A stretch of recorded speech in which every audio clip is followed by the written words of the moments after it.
Welcome back to the Broadbeach Bowls Club on Australia's Gold Coast for the second session of the third and final Trans-Tasman Test. Our feature match this afternoon is the women's fours. Taylor Bruce, Selena Goddard, Val Smith and Caitlin Inch taking on Lindsay Clark, Chloe Stewart, Beck Van Ash and Natasha Scott in this matchup. And significantly, it is the 600th for Val Smith. Val Smith, the original skip of this women's four at the start of the multi-nations, has been swapping places and has swapped places with Caitlin Inch, who certainly has made that position as skip her own for this New Zealand women's four, also in the New Zealand women's triple as well. They've had 3 meetings so far in the women's fours, New Zealand and Australia. New Zealand won the first 15-14, and we brought that game to you on day one, the first Trans-Tasman Test at Club Helensvale. Then on day two, the second Trans-Tasman Test, they went down 13-10, and then to complete day two, a 13-all draw. So very little between these two sides, and we're expecting another enticing contest. I'm Brenton Vinicius-Roy. I will have the commentary for you this afternoon alongside Kevin Hickland. A very good afternoon, Kevin, as we look forward to this. And after 2 wins for New Zealand in the first session in the Women's Open competition, a chance for them. They win 2 of the last 4 games to win the Trans-Tasman. Yes, good afternoon, Brendan, and yeah, great chance here for the New Zealand women's side and the blackjack side, and of course all hinges, of course, on this on this particular round. New Zealand in a very, very strong position after 2 wins this morning in both the pairs and the triples, and of course it's a great day for Val Smith, the former Nelson player, who celebrates that 600th cap. I happen to be fortunate enough to be in Christchurch in 2016 at the World Bowls when both Joe Edwards and Val Smith brought up the 500 mark. And it's I think it's only fitting that today with 600 there is in fact Val made her debut at the Asia Pacific Championships back in 2003, and there's now 4 of that side who are here today who were in that first Asia Pacific side. Sharon Sims and Joe Edwards, along with Marlene Castle, is here as a selector, and Val Smith, of course, and the other member of that side was Wendy Jensen, and that Val made her debut, in fact, after the very, very sad passing of the great Millie Khan, passed away whilst the Asia Pacifics were about to get underway, and daughter Jan was part of that New Zealand side, and Jan, of course, went back to NZ, and Val Smith made her debut in 2003, and as you and I discussed before, Brenton, I can't think of any situation since then that Val Smith has not been part of that New Zealand side. She's played, of course, the World Championships, Commonwealth Games back in 2008. She won the women's singles, then she won the pairs with Joe Edwards, then, of course, in 2012 in Adelaide, going down 21-20 to Karen Murphy in the final of the World Bowls. So certainly it's interesting, a bit of a joke amongst the team. The triples team was Wendy Jensen, Marlene Castle and Val Smith, and they were called the Hobbits, and and Joe Edwards and Sharon Sims were they were the pairs. They were called the Locks, and because there's certainly a difference in height amongst those players, and so it's fitting today that all Sharon, Joe Edwards and Marlene Castle are all here to celebrate Val joining Joe as only the 2 of the women's players to have played 600 for New Zealand, and let's hope that can be recorded with a win for the New Zealand Fours team this afternoon, and a Trans-Tasman victory for the New Zealand women's side. Yeah, certainly. It would be a massive step towards a Trans-Tasman Test win. Of course, in the other match in the session for the women, as the hooter is gone, the trial ends are completed, and we are ready to go. We have women's singles action. Of course, Joe Edwards of New Zealand up against Kelsey Cottrell of Australia. Joe Edwards on 21-20 in their meeting last night in the third and final session of the second Trans-Tasman Test. So it's New Zealand with the mat and Jack on this first of 15 ends in the women's fours. We'll also keep you up to date with the men's singles and men's fours action as well. And as this game is getting underway, Taylor Bruce drawing on the forehand with her first bowl of this opening end. A quick chance to go through the first session results. So as Kevin mentioned, wins for both the women's pair and women's triple, 19-16 and 17-16 the scores. The men's pair and men's triple, though, both lost 20-10 and 22-12, losing both of those matches. Then we had the women's development, men's development. They lost both the pairs and the triples, and it was the same for the men's over 60s and women's over 60s. Defeats all round, unfortunately. So it was only the open women who had any success in the first session of the third and final Trans-Tasman Test. And straight away, Lindsay Clark has drawn one close, beating the first of Taylor Bruce, now coming with her second. And it's a decent weight, not quite the line she was after with her first couple of bowls. Green running around about, might have even slowed down a wee bit this afternoon. There's a bit of crowd cover.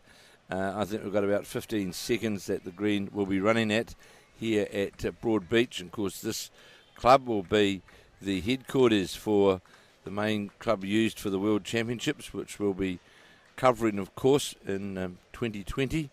So this is a great prelude, this Trans-Tasman. And of course, we've still got a further Trans-Tasman to play in February as we watch Selena Goddard play the first end. Been very impressive, has Selena Goddard right throughout this series. Her bowl now just breaks the head, just going to sit behind that of the Lindsay Clark bowl, but very good opening bowls by all players, in fact, because both the lead bowls and the two bowl of Selena Goddard were pretty close in line to the jack as we watch Chloe Stewart.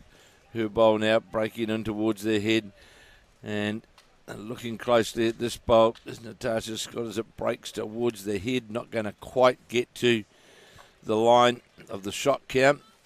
So again, we'll see now Selena Goddard on the backhand and North Harbour, and Nelson player, of course, runner-up last year in the New Zealand singles to Debbie White.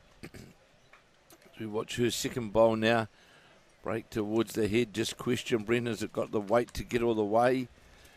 Not quite, just going to sit on the back of the Lindsay Clark bowl. Yeah, good consistent start from both front end players for Australia and New Zealand. It is now young Chloe Stewart, youngest member of this Australian squad. This is going to break towards the head and sit inside and tip a New Zealand bowl out. Very good bowl from the Australian number 2. So, Val Smith, big occasion for her today. Play on her backhand.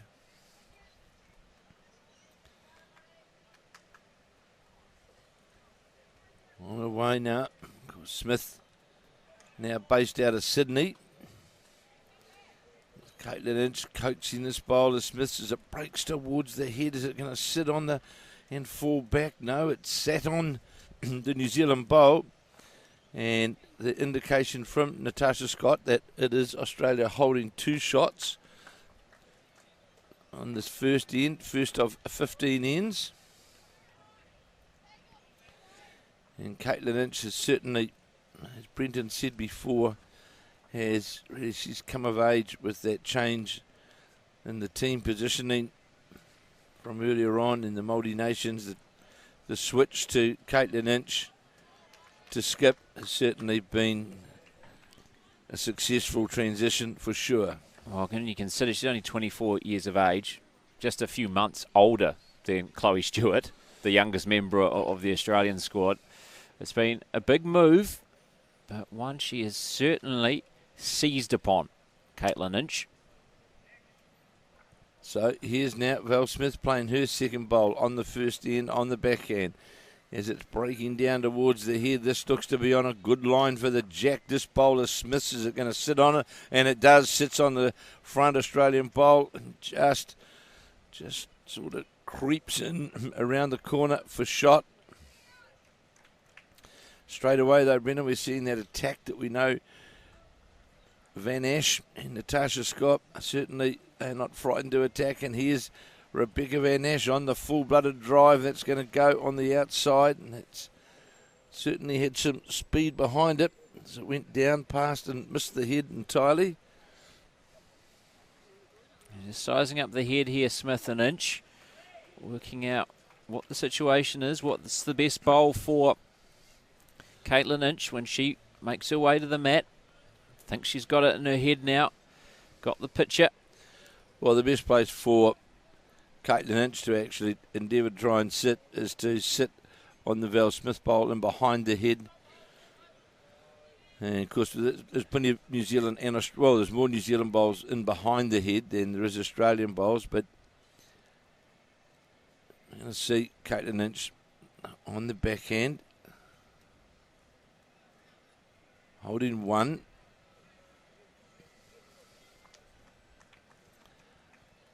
Breaking in towards the head now, may not have the weight to get all the way, just going to drop under the bowls. The indication is, of course, that from the last bowl that the Australian number 3 played, that we're going to see that attack from Natasha Scott. And they're the opinion they can drive the front Australian bowl, drive the shot bowl out, and a couple of these will remain. It's on its way, the drive from Scott. And to get the front bowl, as she said, and cleans it out all right, exactly as they predicted, Brendan, the shot was on. Well called by Van Ash, Beck Van Ash there, the shot caller there.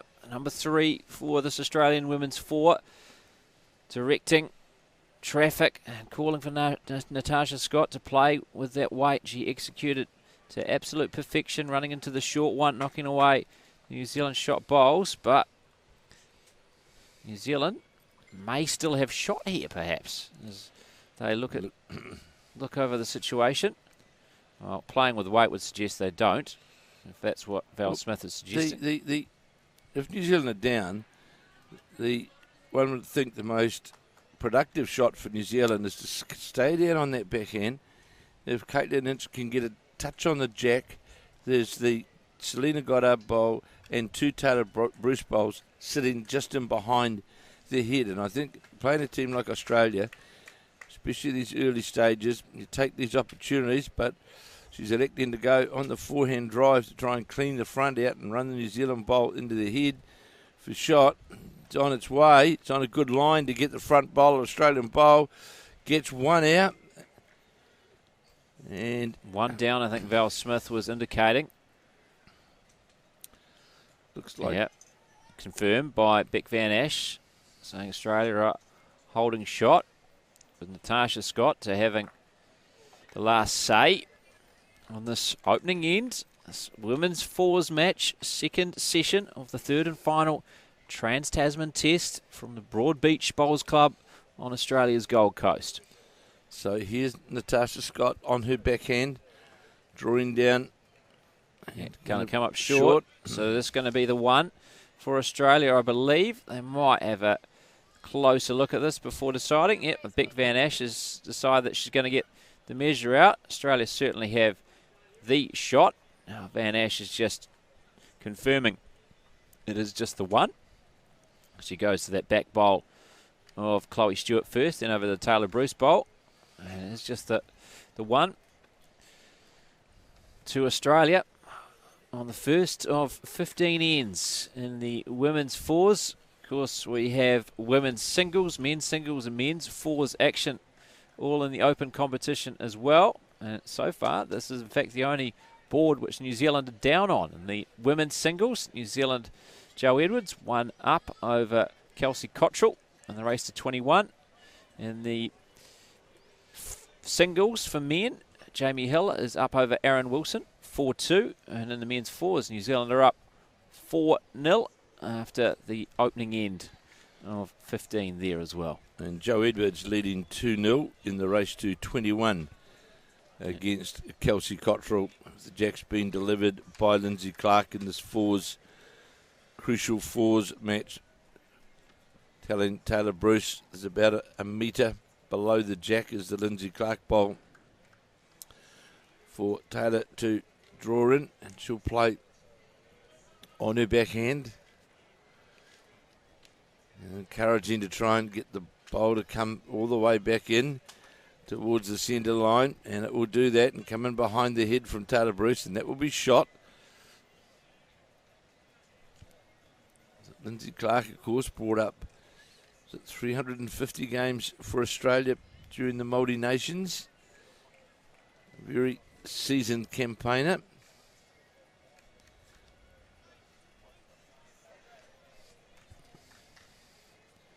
So it goes past us, the Clark bowl.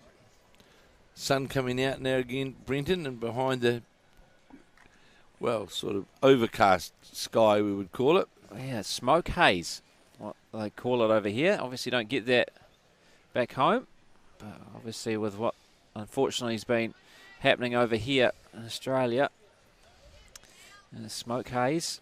Certainly the first few days we were here, Brenton, it was very, very evident, wasn't it, that we you could see as well as the night sky.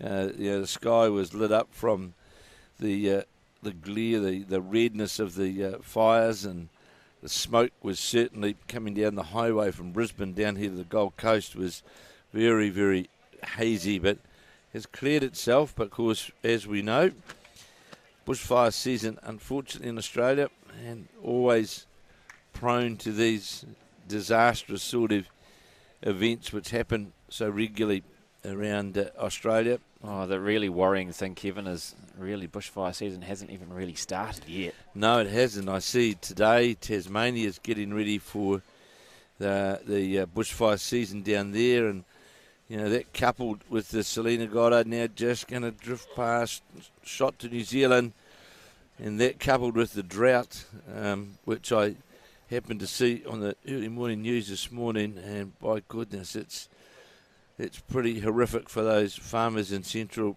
and northern New South Wales, that's for sure. 3 years without rain. Seems unbelievable, doesn't it? But yeah, well, it may be good for sport like bowls. It's not good for those people, that's for sure.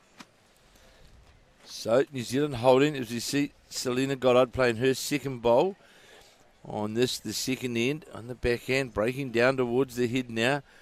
Just has a weight, it's going to sit inside the Taylor Bruce bowl. In fact, sat on the outside of the bowl.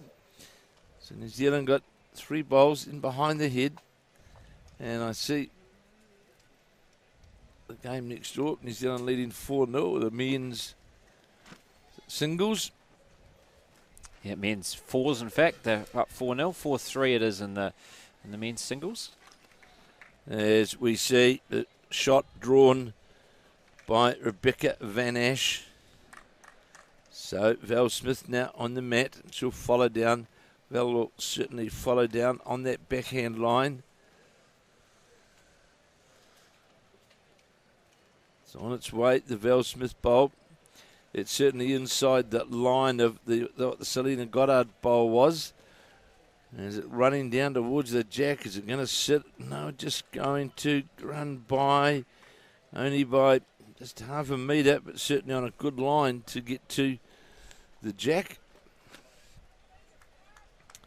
15 ends, of course, the fours and pairs, and the singles is the race to 21.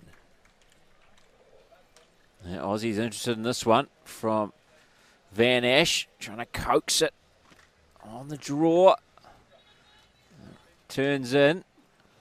That might be enough for shot.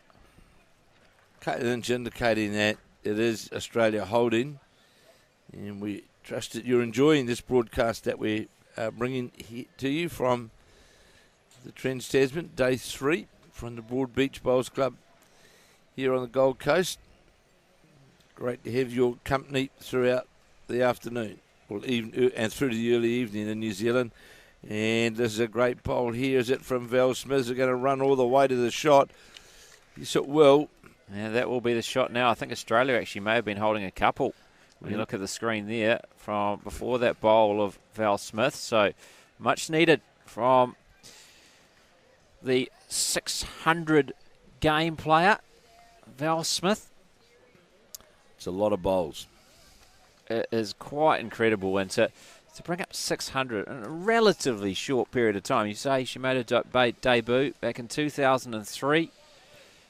And to have played 600 times, ever present of the Blackjacks pretty much from that moment onwards.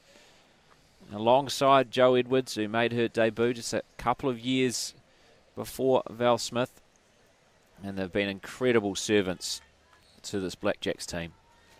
So here now is Natasha Scott. That'll certainly count. Yeah, virtually uninterrupted careers. Jo Edwards had a small interrupted break for a while back in 2010 with the Commonwealth Games in Delhi, where Jo didn't go to that particular, it was unavailable for the Delhi Commonwealth Games, which might have been a good event not to be available for, actually, with the trials and tribulations they had there. The new surface, new green. Val Smith was the only medalist, I think, to Correct. recall, from 2010. So Caitlin Inch endeavouring to sit on the shot bowl, and she's done just that. But will still be one to Australia. Yeah, because the bowl turned in, unfortunately. It's just not quite enough of the bowl to get rid of from the head. Very good attempt, though, from the young New Zealand skip. Great attempt by Caitlin Inch. She was literally only half a bowl away from getting the perfect result. As we watch this bowl, Natasha Scott's come in and around. Won't drift all the way into the head. And Caitlin Inch, I'm sure, now will play the same sort of shot. She gets a touch on the jack, it's fine. One down is the call. It's on its way. New Zealand skip on the second end. Certainly on it, tighter line. Is it going to get the Val Smith bowl? If it gets the Val Smith bowl, can make shot of it. Got how far does it go? Fell back. It's tight. We'll get the indication here. In fact, it's going to be a measure by the looks of it. So Beck Van Ash couldn't tell from the naked eye. Looking on the Taylor monitor. Bruce has grabbed the mat. Yeah, looking on the monitor, Brendan, I'd certainly favour the New Zealand bowl, the Val Smith bowl that got sort of knocked towards the back of the head, and it was. Is. So, one apiece. Another tight contest in store between these women's fours after 2 of 15 ends now. It is 1-1, as I mentioned at the start of this broadcast of the second session of the third and final Trans-Tasman Test. 15-14, New Zealand won in the first meeting. Then Australia took the second meeting 13-10.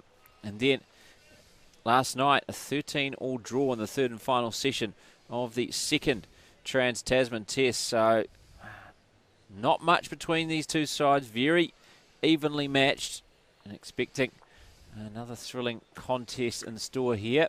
I can tell you in the race to 21 of the women's singles, it is now Kelsey Cottrell leading, Jo Edwards 3-2.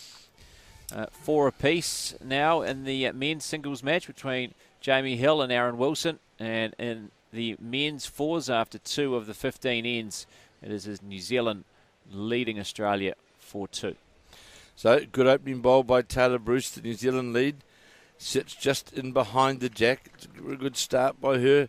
Lindsay Clark is going to come up short and narrow across the line. So, Taylor Bruce, plenty of room down her forehand side to draw it down towards the jack. Certainly played a good bowl with the first. I think we've got the development singles, is it? And development fours. I can't quite see them, but they're also on this green. And Australia leading 4-0 in one of those contests as Kelsey Cottrell picks up another couple just in front of our commentary position here in the women's singles match. So she now leads Jo Edwards of New Zealand 5-2. And we've got on the back green behind us, we have the women's developments actually behind us there. So it must be the women's over 60s. Yeah, it certainly is the women's over 60s on the green in front of us. And so we have all the development behind us in the men's over 60s. And I'll keep you up to date with that as well. Maybe in a couple of ends' time we'll go around the two greens here at Broadbeach. We're broadcasting on green 4, green 3 behind us. That's where the development and men's over 60s are playing. So here comes the Selena Goddard bowl on her first bowl on the third end with New Zealand holding 2 shots. Lindsay Clark played, she was disappointed, 2 very short bowls.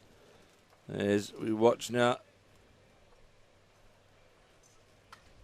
Chloe Stewart, the 24-year-old from the Tweed Heads Club, trying to get down to draw the shot. We're watching as it breaks down towards the head, but that too is going to pull up short. So here's a great opportunity for New Zealand to build the head in their favour, with Australia having 3 short bowls. So here's the second Selena Goddard bowl. Now definitely going to track out on that wide side. Just a matter of how far it will come back. So now we have Chloe Stewart playing her second bowl, the tall Australian player. And obviously in consideration for the World Championships. As we watch the Chloe Stewart bowl now, breaking down towards the head, also sitting on that wide side. So still the Taylor Bruce bowl, shot bowl, the opening bowl of this end. Okay, and it's just indicating to Val Smith, draw in between the 2 Australian bowls, and you'll finish up jack level, and that would in fact count. So here is Val Smith on her backhand. Of course, also the current New Zealand pairs title holder, as this bowl breaks in under the head and will finish jack level. But on the other side of the head, Lisa Prideaux, of course, who, excuse me, was part of this development side, but had to go home for family reasons. And Val Smith, they won the New Zealand pairs last year, and they'll be combining again this year in Christchurch as we watch Rebecca Van Ash, and they indicate that's the shot. Still looks like one from New Zealand from here, but the Australians are indicating, well, they might just be indicating it's a good bowl. Yeah, I think so. Certainly still that Taylor Bruce first up effort. The shot bowl, this third end of 15, women's 4s. You can clearly see from here on the monitor that that's definitely the shot, the Taylor Bruce bowl in behind the head. And that bowl for slightly short. Not a lot for Australia to play to here because they haven't got one bowl over the head at all. So there's not a lot that they can. They certainly can't attack, Brendan, can they? Well, really, Taylor Bruce has been the only one who's been able to do anything through the opening exchanges of this third end. We'll see if Van Ash, last of the front 3 from both teams to play. See if she can get one close, and yes, she can. It's a fine effort from Van Ash. It's just going to slide by and knock out the shot bowl. So Australia will now be holding shot, I believe.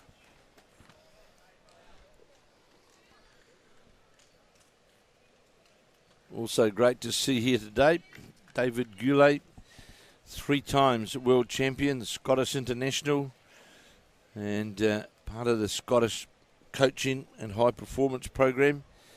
And David Goulet is one of the first names that you recognise, along with Alex Marshall and Willie Woods, when you talk about the great Scottish bowlers. David Goulet, certainly, as I say, 3 times a world champion, and no doubt he'll be out here with the Scottish team as part of their coaching high performance group. David Goulet will be here in Australia. So here's now Caitlin Inch on her forehand. Down on the head. And not mucking around, going for the yellow shot bowl of Australia. They're going to get a front bowl. And I just think, Brendan, have to be a wee bit careful here, because you may well get the Australian shot bowl, but you could also get the Taylor Bruce bowl as well on the drive, which you would think would leave Australia holding a couple. Yeah, of course, when we broadcast the women's fours on day one of the Trans-Tasman, that was at Club Helensvale, Caitlin Inch simply couldn't miss with the drives. Outstanding in that game, wasn't she? Absolutely, in that early stages, early mid stages of that game. And then, of course, played the winning shot, ran the jack, trying to endeavour to get the jack straight back into the ditch, got the jack clean, and it bounced back. And fortunately, we're all locked up at 14 all, and bounced back and sat in front of a New Zealand bowl. So that's why she's favouring these weighted shots, because she has played them very well throughout this Trans-Tasman. So she's coming again. Second time, this one looks under the line, just wasn't far away again, but it's going to leave shot to Australia. And what can Natasha Scott do with her lasts? It's Caitlin Inch keeping those fluids up. Still hot conditions here. Well, with it being hot and that dry wind as well, Brendan, it's imperative that you keep that hydration level up, because it's certainly, this dry, hot wind, and the heat, it's very sapping. And Scott playing on the backhand side, trying to come through between those two wide bowls of Chloe Stewart. She's not going to be able to do so. She's going to run into the Val Smith bowl. So still one for Australia. 2-1 it is now after 3 of the 15 ends in the women's fours. We've seen Kelsey Cottrell, after Joe Edwards out to a 2-0 lead. Kelsey Cottrell now leads 8-2 in the women's singles in the race to 21. Jamie Hill involved in no doubt another quick contest with Mr. Wilson. 7-6. Aaron Wilson leading over Jamie Hill of New Zealand. And in the men's fours, it is New Zealand out to a good start with the men's fours. 8-2. They are leading Australia in that discipline. And, of course, remembering that New Zealand women won both games this morning, that being the pairs and triples. Joe Edwards skipping the pairs side to victory, and Caitlin Inch to triples. So going into this all-important rubber for the New Zealand women's side, we're at 2-0 in favour of New Zealand as we go into this second round of 3 today. So great opportunity for New Zealand to retain the women's division here of the Trans-Tasman. So we see the Taylor Bruce bolt just go by only about a metre. It's quite perplexing, isn't it? That the women have had quite a lot of success in the Trans-Tasman. Well, the men now a decade without success. So was that where was the last one? How was it here too? The last Trans-Tasman? Yes, it was. Yes, it was. It was here because what tends to happen, Brendan, we had the luxury in New Zealand around in 2008 period and 2016 period, whereby because we were the world bowl host in both 2008 and 16, they made like Christchurch as the base. So we hosted 2 lots of world championships, the Asia Pacific championships, and Trans-Tasmans. They were hosted in Christchurch. Now, of course, with Broadbeach being that of the Commonwealth Games, and then 2 years later, of course, the headquarters for the World Bowls. It means that so much of the international events are played here at Broadbeach, as we see a touch-up by Chloe Stewart, Australia number 2. But that's not bad, of course, for New Zealanders, because if we look at our New Zealand squad, a number of our players now, Brendan, are based or come and play like Gary Lawson. Well, Caitlin Lynch plays here, doesn't she, at Broadbeach? She does. And like Gary Lawson this year, he's going to be playing Premier Interclub for Inogra, as is Joe Edwards. Krista Leave, of course, plays at Musgrove Hill. Ali Forsyth plays at Clayton in Victoria. Val Smith, of course, plays at St John's Park. So, yeah, there's a number of the players. And, of course, Shannon McElroy comes over here a lot and plays. So there are a number of our players who do play on these Australian greens on quite a regular basis. So New Zealand 2 down here on this, the fourth end of 15. Yes, one thing that Caitlin Lynch should take a lot of confidence from. All the time she would have spent on these greens here at Broadbeach Bowls Club. Well, she's got some fantastic mentors and coaches here. For example, Ryan Bester, and third shot coming in there from Selena Goddard, and some of the Australian women's bowlers here as well. There's Julie Keegan plays here at Broadbeach. Well, of course, Julie Keegan has been a wee bit like a second mum to Caitlin. Another good bowl here from Australia. Julie Keegan played for Australia for many years and plays her interclub here, member of the club obviously. And in fact, Caitlin and Julie Keegan won the Queensland Pairs together. So she's got some very good, tutelage here at the Broadbeach Club, because it can be pretty lonely just getting over here on your own, playing bowls. And her partner, Ryan Burnett, of course, the Scottish under-25 player, also based here at Broadbeach, who in fact will be playing with Mike Kernahan in the Somerset National Pairs. As we watch this bowl, the drive bowl, it's close, this one. Val Smith, look at this, magnificent bowl by Val Smith. And just stayed in play by the looks of it. And the indication is it's New Zealand holding the shot. Great drive there from Val Smith. 2 down, may have been 3 down. Yeah, much needed by the New Zealand number 3, and well executed. I can see something strange on the next rink, actually, Brendan, because Aaron Smith and Jamie Hill are talking, and there's something going on.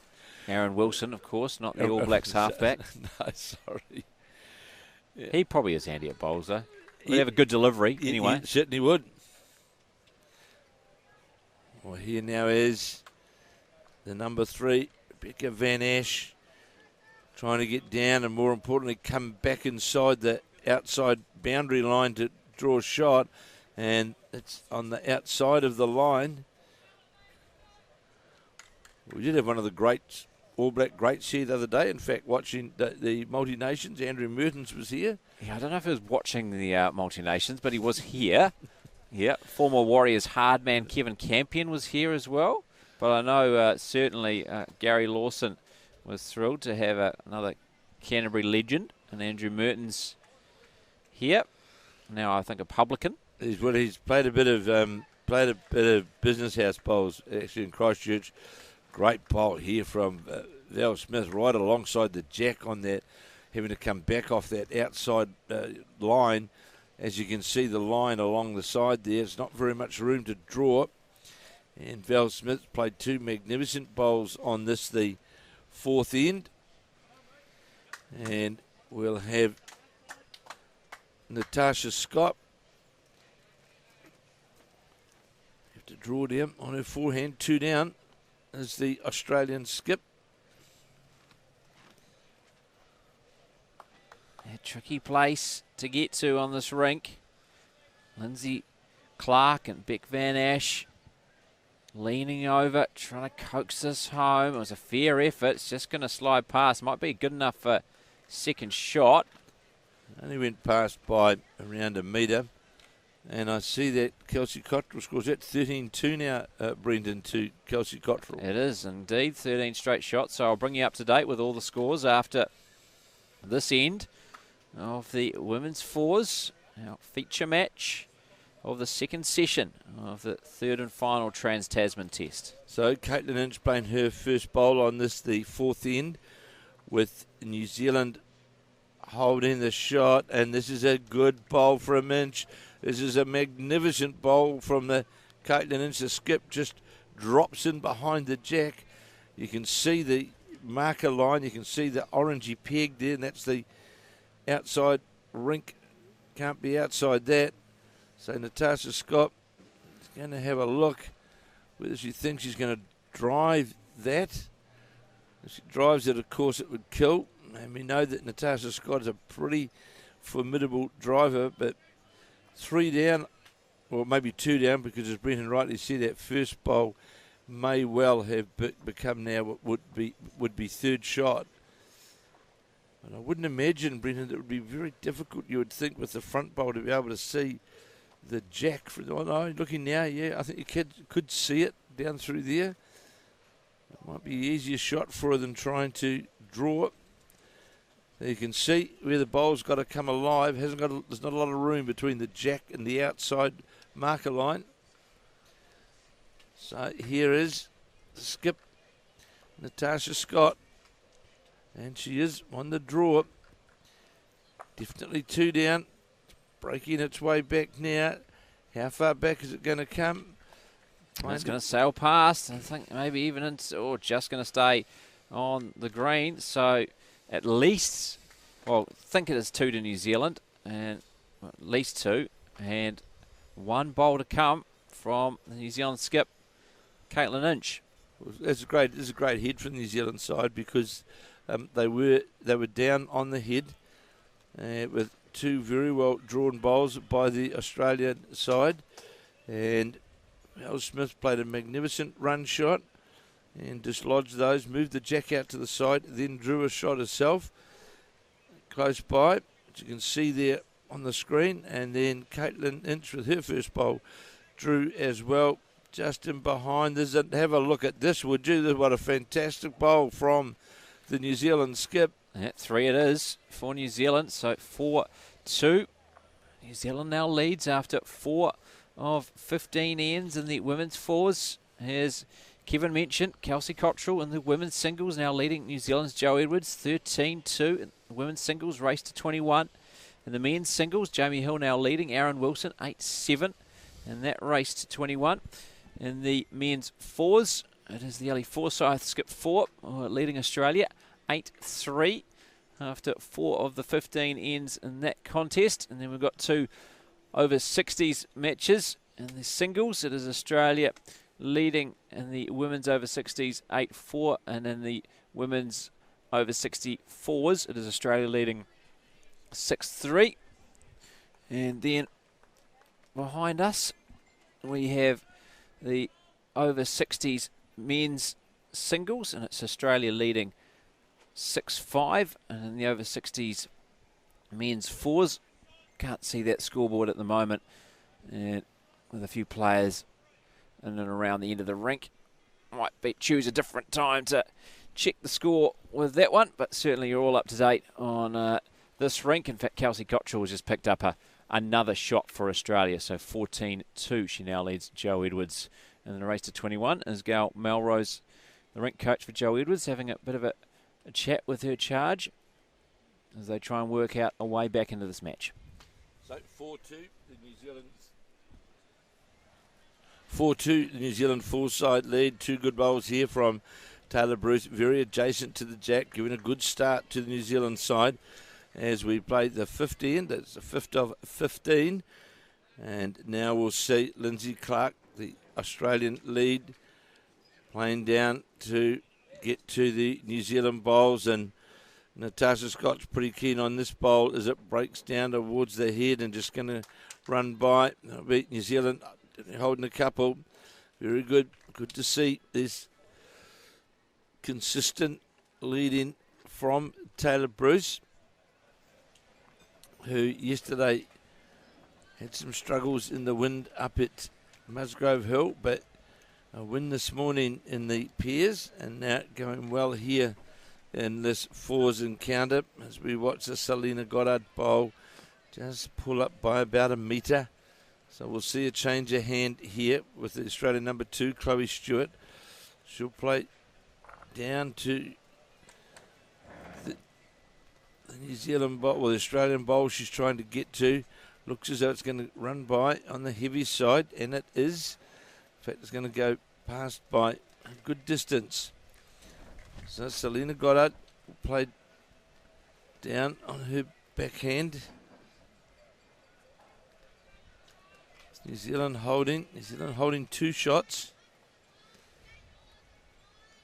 And this bolt of Selena Goddard just appears the weight's like as it breaks in towards the head, and it was going pretty quick. Didn't want to touch the jack actually because it was under the narrow line.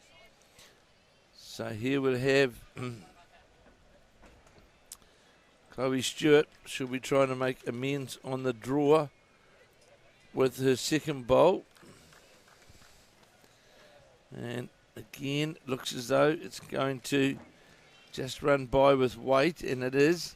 Good thing early on in this game, Brenton, is that the New Zealand front 2 players, Taylor Bruce and Selena Goddard, are certainly, I'd say, outdrawing their Australian counterparts after these. I know it's only 4 ends gone, but they certainly have got the Australian lead in 2 under quite a bit of pressure on the draw. Yeah, it's good to see because we broadcast the women's 4s on the first Trans-Tasman Test at Club Helensvale, and Taylor Bruce struggled off the front. Selena Goddard was very consistent, especially for the first half of that contest. But see them starting both well, the front-end players for New Zealand. It'll be much pleasing for both Val Smith and her 600th game for New Zealand, and the New Zealand skip Caitlin Inch. So I'm making the mark now on my sheet here, Brendan, and the importance of the ends between 7 and 11, which is so important for this New Zealand side. Is if you, and I'm not being critical, but if you want to look at one area of where they've sort of caused some nervousness is in those mid-stage ends where they've just tended to sort of lose control of things a wee bit and had to fight hard at the back end of the game.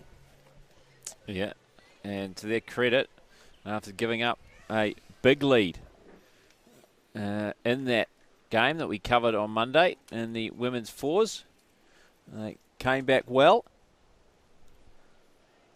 and won on the 15th and final end after it was all tied up, 14 apiece.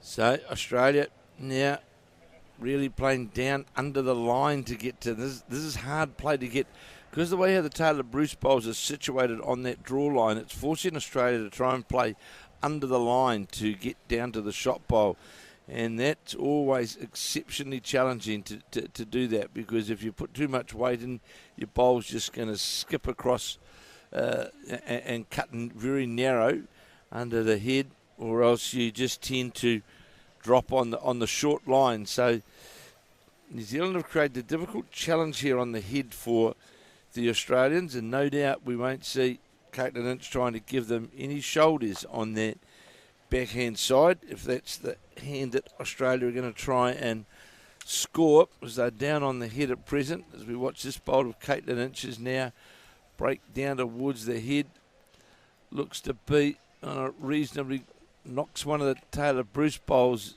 over, and we'll see in a moment what that looks like on the head in relation to the jack.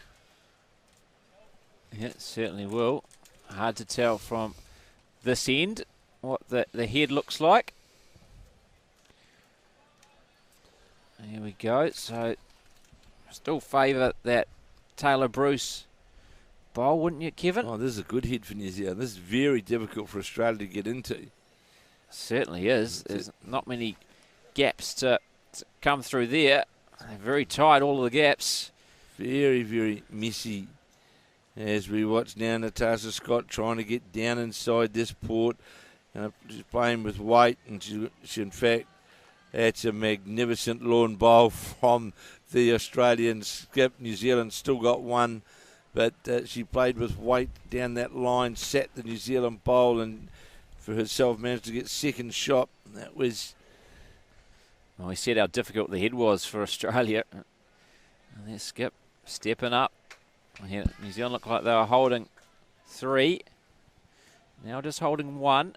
Still a bolder play for Tash Scott, of course, but trying to put the pressure on will be the New Zealand skip, as this one looks to be making a good trail towards the jack. Is it going to go towards that Australian bowl? New Zealand will still hold... Don't know now, and I look from there. I don't think Van Ash knows either.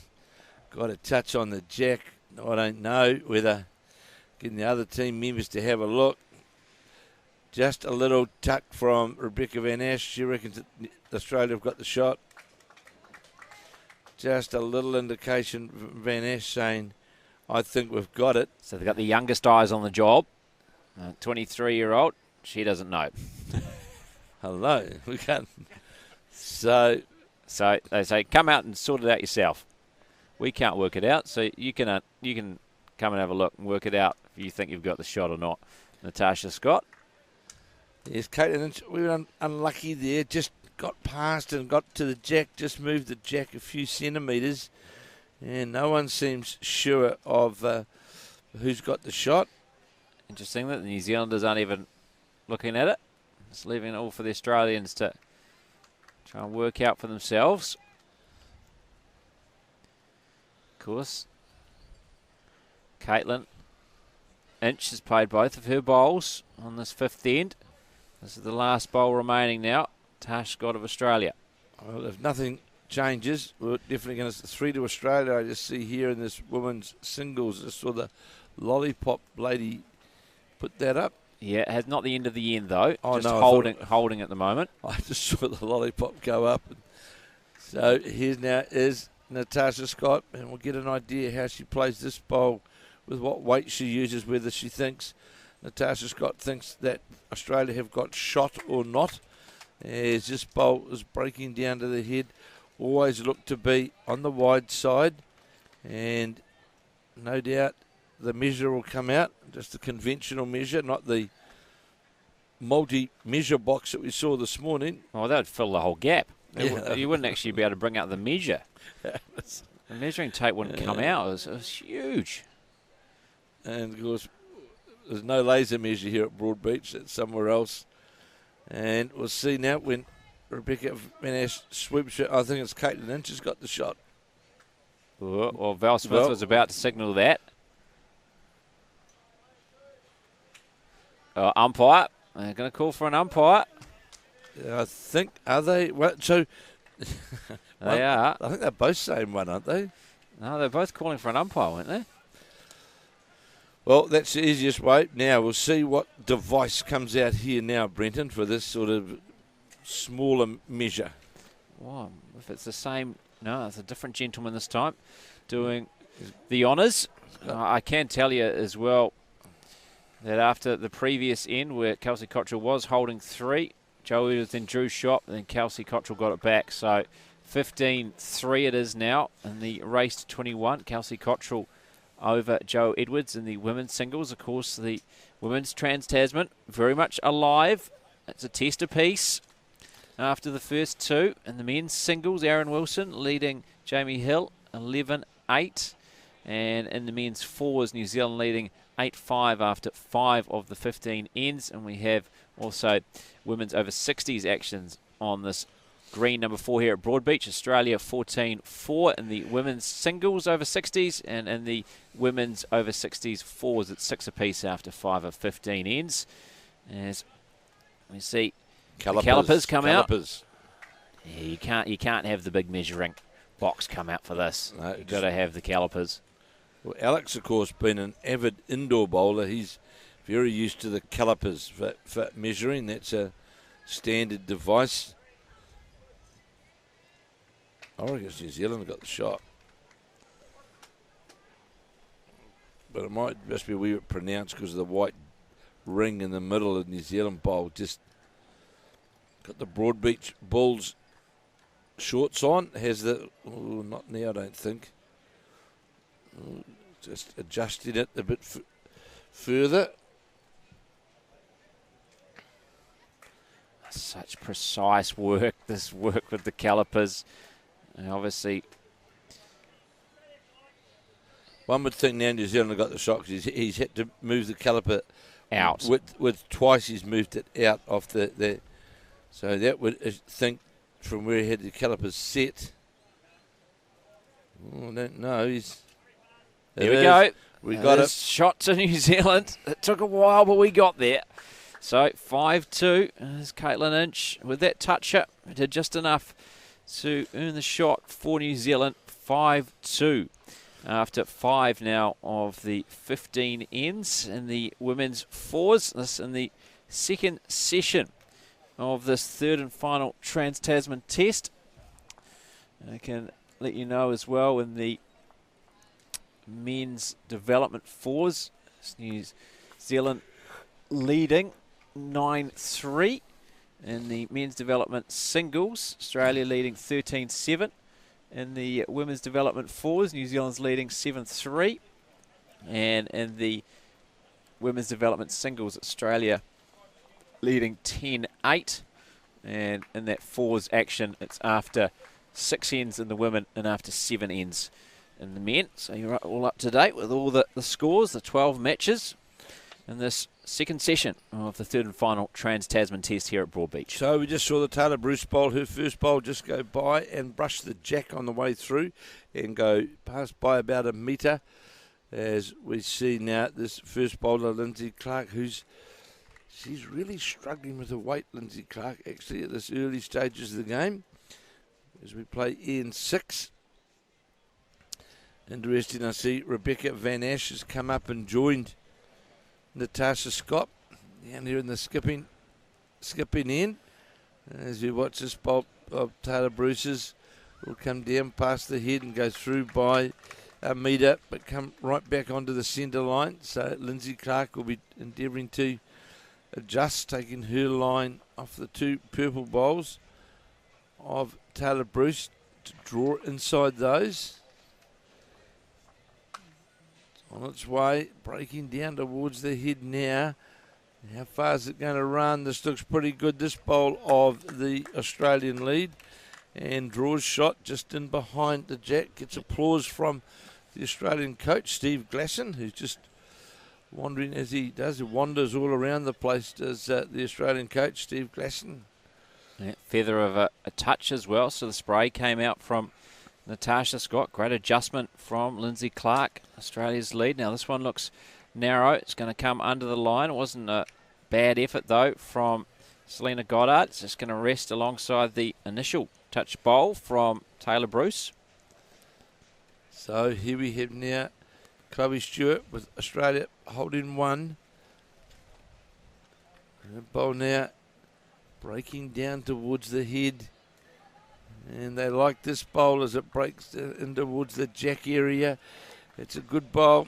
And important thing here now for Selena Goddard that she doesn't try and steer a bowl in under the narrow line to those two yellow Australian bowls. Get it outside and let it just draw in at the back end. And she's doing just that, which is a good effort here by Goddard, letting the bowl do the work on the draw. May not get the shot, but it's a good bowl on the head for New Zealand rather than running away under the head.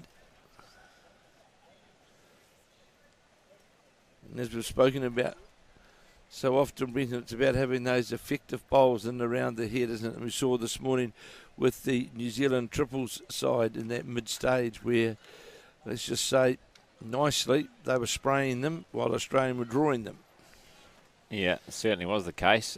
New Zealand side ended up losing 22-12 in the men's triples earlier today. There's coach Steve Glasson, who does make his way around the precinct here,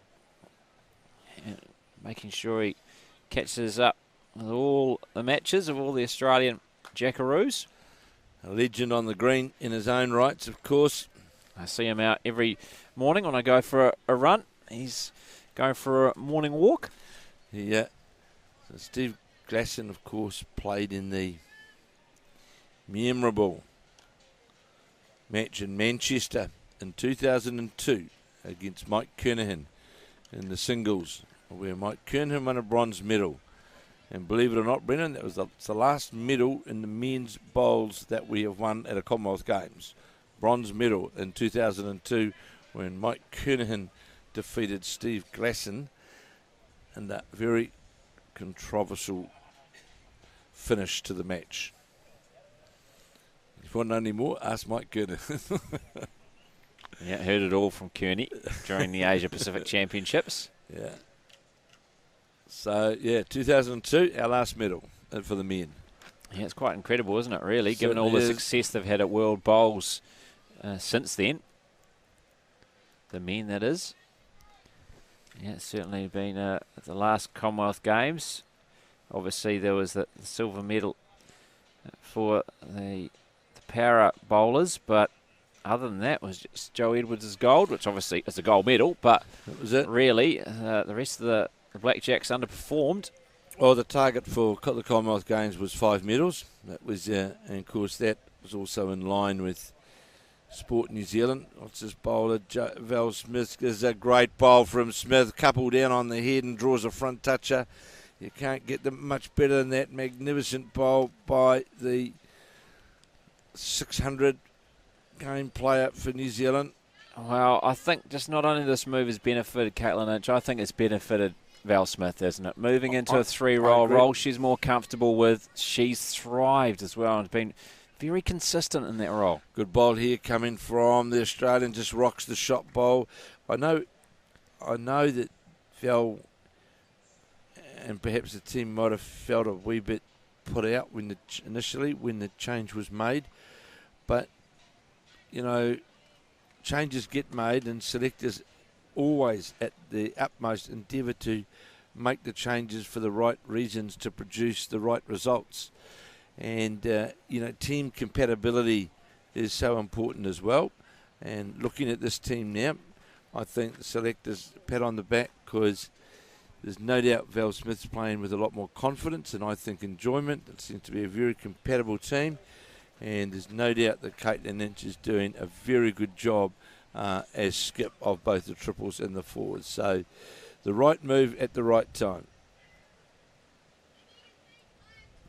Caitlin Lynch with her first on this 6th of 15 ends. Women's fours. This looks a fair effort as well. It was on a good track. Didn't quite have the weight, a foot or two more. Would have been perfect. We'll see Scott now. She'll endeavour to come down. Natasha Scott on that gap between the Caitlin Lynch blue bowl and the Val Smith shot bowl running down towards the head. It's going to be narrow. It's going to be narrow. She likes playing these shots, does the Australian skip, and now just the one to New Zealand. Almost turned out very good. Even though she was under the line, didn't get the target, ran into some other Australian bowls. They trailed towards the head. So here we'll have now. I'm sure Caitlin Lynch will be keen to get another bowl on the head, leading New Zealand 5-2 after 5 of 15 ends. And as this bowl now is breaking down towards the head, is it going to run all the way? No, it's not. And Tasha Scott here, she's one down, and she can't really attack, you wouldn't think, with a great deal of weight because there is one Australian bowl at the back, but there's also in the middle of that, in between that, is a Val Smith bowl, and I think it is a Taylor Bruce bowl in that little catching area. So you wouldn't think that she can rush it at 100 miles an hour, but she's got to have the weight to hold it up. But she is, and she's got the front bowl, got something, and we'll see in but a moment. New Zealand still got the shot or not? New Zealand, the shooter they have. Carnage in the head. Yeah, Taylor Bruce hasn't grabbed the mat yet, so I don't know if she's 100% sure. New Zealand's got the shot.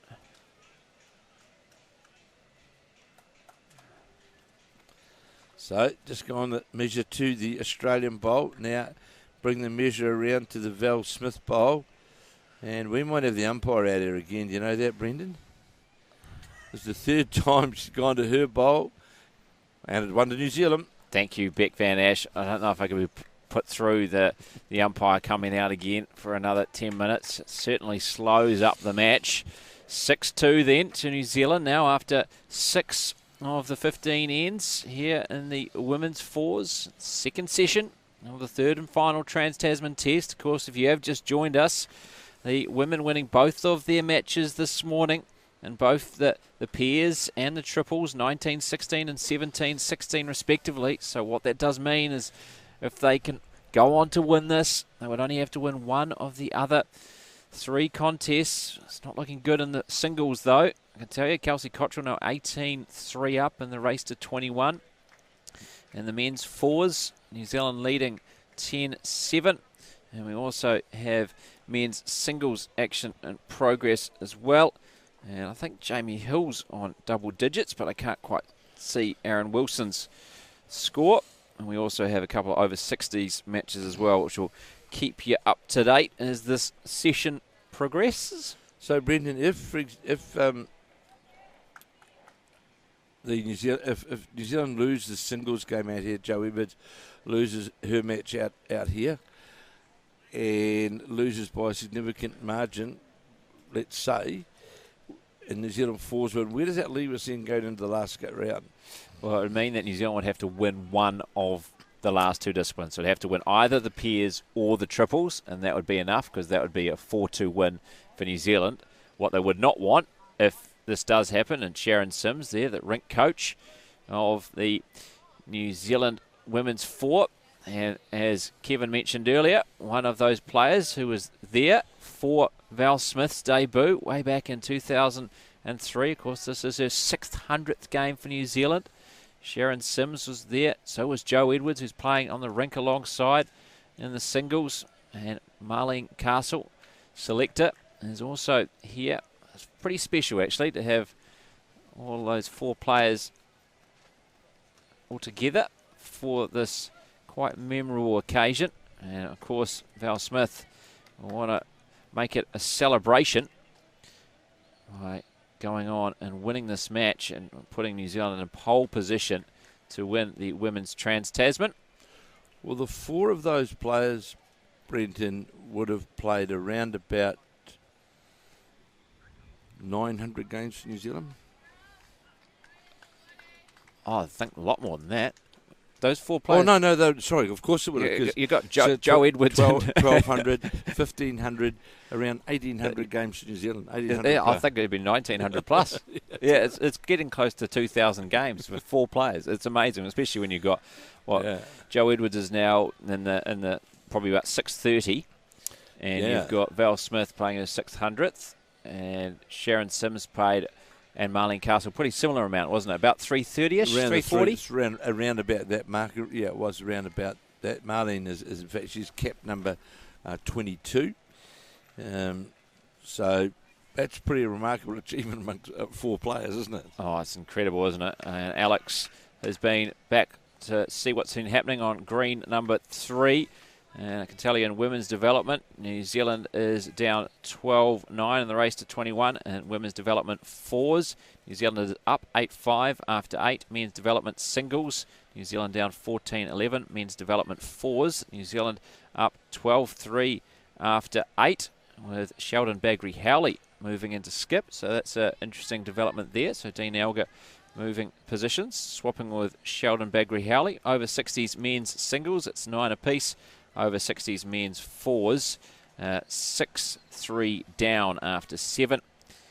And currently have Ben Twisters playing Taylor in the men's singles development. So just showing the riches that Australia are able to call on for their development. Full international and Ben Twist, just like in the women's singles development. You got Alan Ryan playing as well against Sarah Scott. 19-3 now. Kelsey Cottrell, as we see Australia trying to get down to this New Zealand shot bowl. They locked right on top of the jack, and it's pulled around the corner by Rebecca Van Ash. And counting 1 down, says Caitlin Inch. So the other yellow bowl is not the second shot, just the one that trailed the jack there from Beck Van Ash. And now Val Smith, game number 600, will try and draw it to this slightly tricky spot. Away from the centre line. So here's the bowl of Val Smith. Is it sort of breaking down towards the head? How far back is it going to come? Was certainly on the line to the shot. Yeah, just needs a touch more weight. Certainly a good improvement from her first, which was well short on the forehand. Now Van Ash, who had a toucher with her last. Now looking to just come along around that Val Smith bowl. That's a fair effort. That's a very good bowl from Van Ash, coming right around drawing around the Val Smith bowl. And that'll be two. It's interesting when you're talking about those four players. If you take, I'll use Marlene Castles as an example. She played 16 consecutive years, from 1989, and that included 4 World Championships and 4 Commonwealth Games. And Sharon Sims would be of a similar. Sharon's last big encounter was the 2008 World Bowls, and then Joe Edwards and Val Smith really come in like in 2003. So between those 4 players, there's a span of around 32 years that they played continuously for New Zealand, which is highlights their ability, the 4 of them actually, and the great Mari Watson, who was there as well around that time.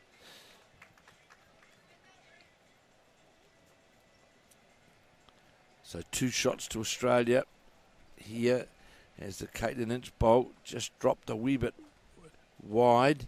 New Zealand leading 6-2, but Australia holding 2. And Rebecca Van Ash, she's on that same line around the Val Smith bowl and drawing in. And there's certainly a nice draw there, isn't there, Brenton, as it comes around the Val Smith bowl. Now all to do for Caitlin Inch, isn't there? Highlights that draw is there around the Val Smith bowl, because we've seen 2 bowls now. The second bowl of Rebecca Van Ash and that first bowl of Natasha Scott's. They just dropped it neatly, didn't they, around that front bowl. So we watch this second bowl of Caitlin Inch. Now this is on a better line. I just questioned how the weight is. It was on the line to get around, not going to. So they're going to drop a number here, New Zealand. If Natasha Scott can emulate her last, that should make it 4 for Australia. And that should tie up the game after 7 of the 15 ends. This looks on that perfect line, doesn't it? Has it got the weight? I don't think it's Has it got the weight? No, it doesn't. Oh, it might not enough to help New Zealand, though. You've got to touch on the New Zealand bowl. And that will be 3. Yep. 3 to Australia. So 6-5 now. After 7 of the 15 ends in this women's 4s contest. Alongside the rink, it is Kelsey Cottrell leading 19-3 in the race to 21. Australia over Joe Edwards in the women's singles. See Caitlin Inch's father sitting up there enjoying the sunshine with Kevin Anderson, the Scottish players. Sitting out here in the sunshine at Broad Beach watching these very important encounters. And I just show on to Brenton, I'll just point this to on my score sheet here. As we enter what I think is the real crucial part of the match for New Zealand, and that is those ends between ends 7 and 11.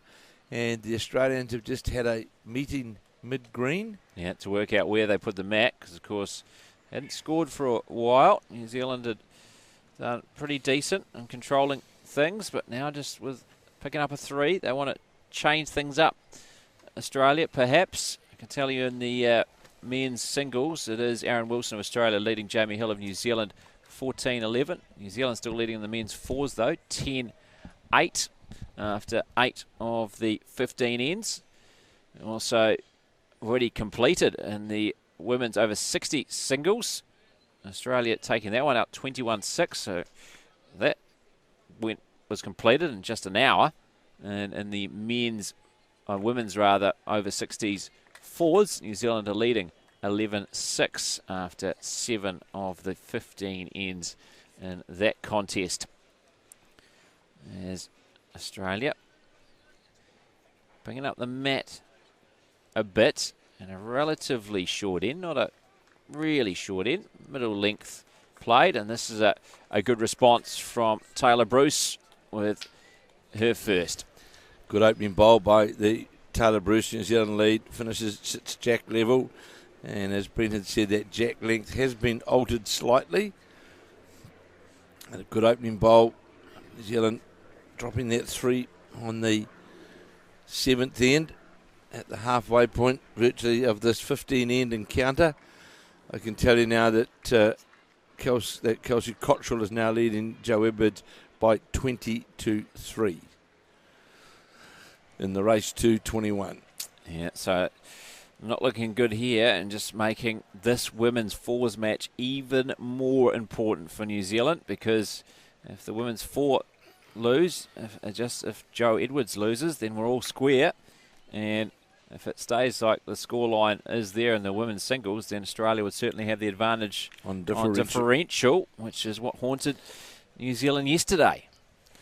So, very big afternoon here for our New Zealand women's side, and leading 9-6 in this fours game, and holding the shot on this, the 8th end of 15. Bowler Taylor Bruce sitting right alongside the jack, which in fact is a toucher as well. So Selena Goddard at sun now. There's not going to be any rain, Brenton. No rain. Well, Ben was praying for rain earlier. He was saying there's going to be hail and thunder and lightning and all the scary stuff. So here's the bowl of Selena Goddard just slipping by. I think he forgets that Gold Coast isn't Brisbane. Slightly different weather. No, that's where they have those golf balls, hailstones, don't they, come descending down upon you on breaking windows and leaving dents in cars. On a lovely Sunday afternoon. So, Australia, that second bowl, Chloe Stewart's just drifting by the head. And don't forget, of course, back there in New Zealand tonight, besides the coverage that we're bringing you, of course, Bowls 3-5 will be live on Sky tonight, and you can watch all the action as we watch Selena Goddard getting the jack and got that narrow run on the jack again, and in fact just went to the Australian bowl. In fact, could have been worse, where it could have gone in amongst these bowls sitting over here to the right. So Australia now holding the shot. Yeah, not in the worst position. No, it's not really. Taylor Bruce bowl in the vicinity. And I believe, Brendan, in conjunction with the bowls 3-5 tonight, there's going to be before or after some of the coverage from the Trans-Tasman highlights are going to be on Sky as well this evening. Yeah, so if you missed out on some of that first couple of tests, I believe there's going to be highlights before bowls 3-5. So get home early, and I think also after bowls 3-5, there'll also be highlights as well. So maybe just settle in for a big night of bowls. Well, it's great to hear, isn't it? Long awaiting that. We've now got it. So New Zealand one down on the head, but so what Caitlin Inch is saying, and as well skipped by Caitlin Inch, saying let's not worry about the shot belt. Let's just try and get in between those yellow bowls. Just get down into there and put some cover in around it, and then we've got 3 bowls left after that, and we'll see what we can do to dislodge that bowl, the Australian bowl, which is the shot sitting just about on top of the jack. Here's the Val Smith bowl now, breaking down towards the head. Just is it going to come on the inside or outside? Needs to come all the way on the inside. It's not bad. Another couple of rolls would have been better, but because the last thing New Zealand want is the jack moving back into this 1-2-3 line over here, which is hard to get it there, but one down at present. And Australia could just as easily give the shot away here as well if they make contact on the front of the head as well. And again, nearly got a touch off the side bowl of Val Smith. And what Caitlin Inch is now saying to Val Smith, if you can get down to the inside of your own bowl, it may well just work its way in towards the head, towards the yellow shot bowl and jack.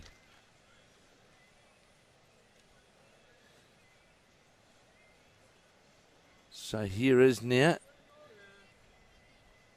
Looks on the narrow side, this bowl of Val Smith, Brendan, as it breaks its way down towards the head. Not going to do any damage.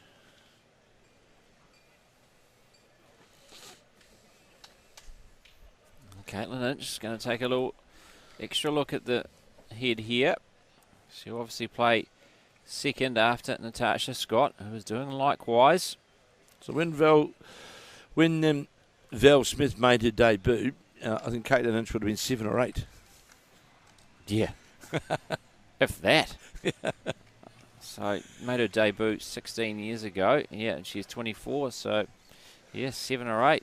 That's crazy, isn't it? It really is. Well, so we had when Gary Lawson made his debut, though, half the Australian team wasn't born. That's exactly right. Yeah, 1989 it was. Correct. So you have the likes of Aaron Tees, Corey Wedlock, Aaron Wilson. Yeah, they weren't thought of. So here now is the Australian skip Natasha Scott on the backhand. We're sure Australia, in fact, are holding one.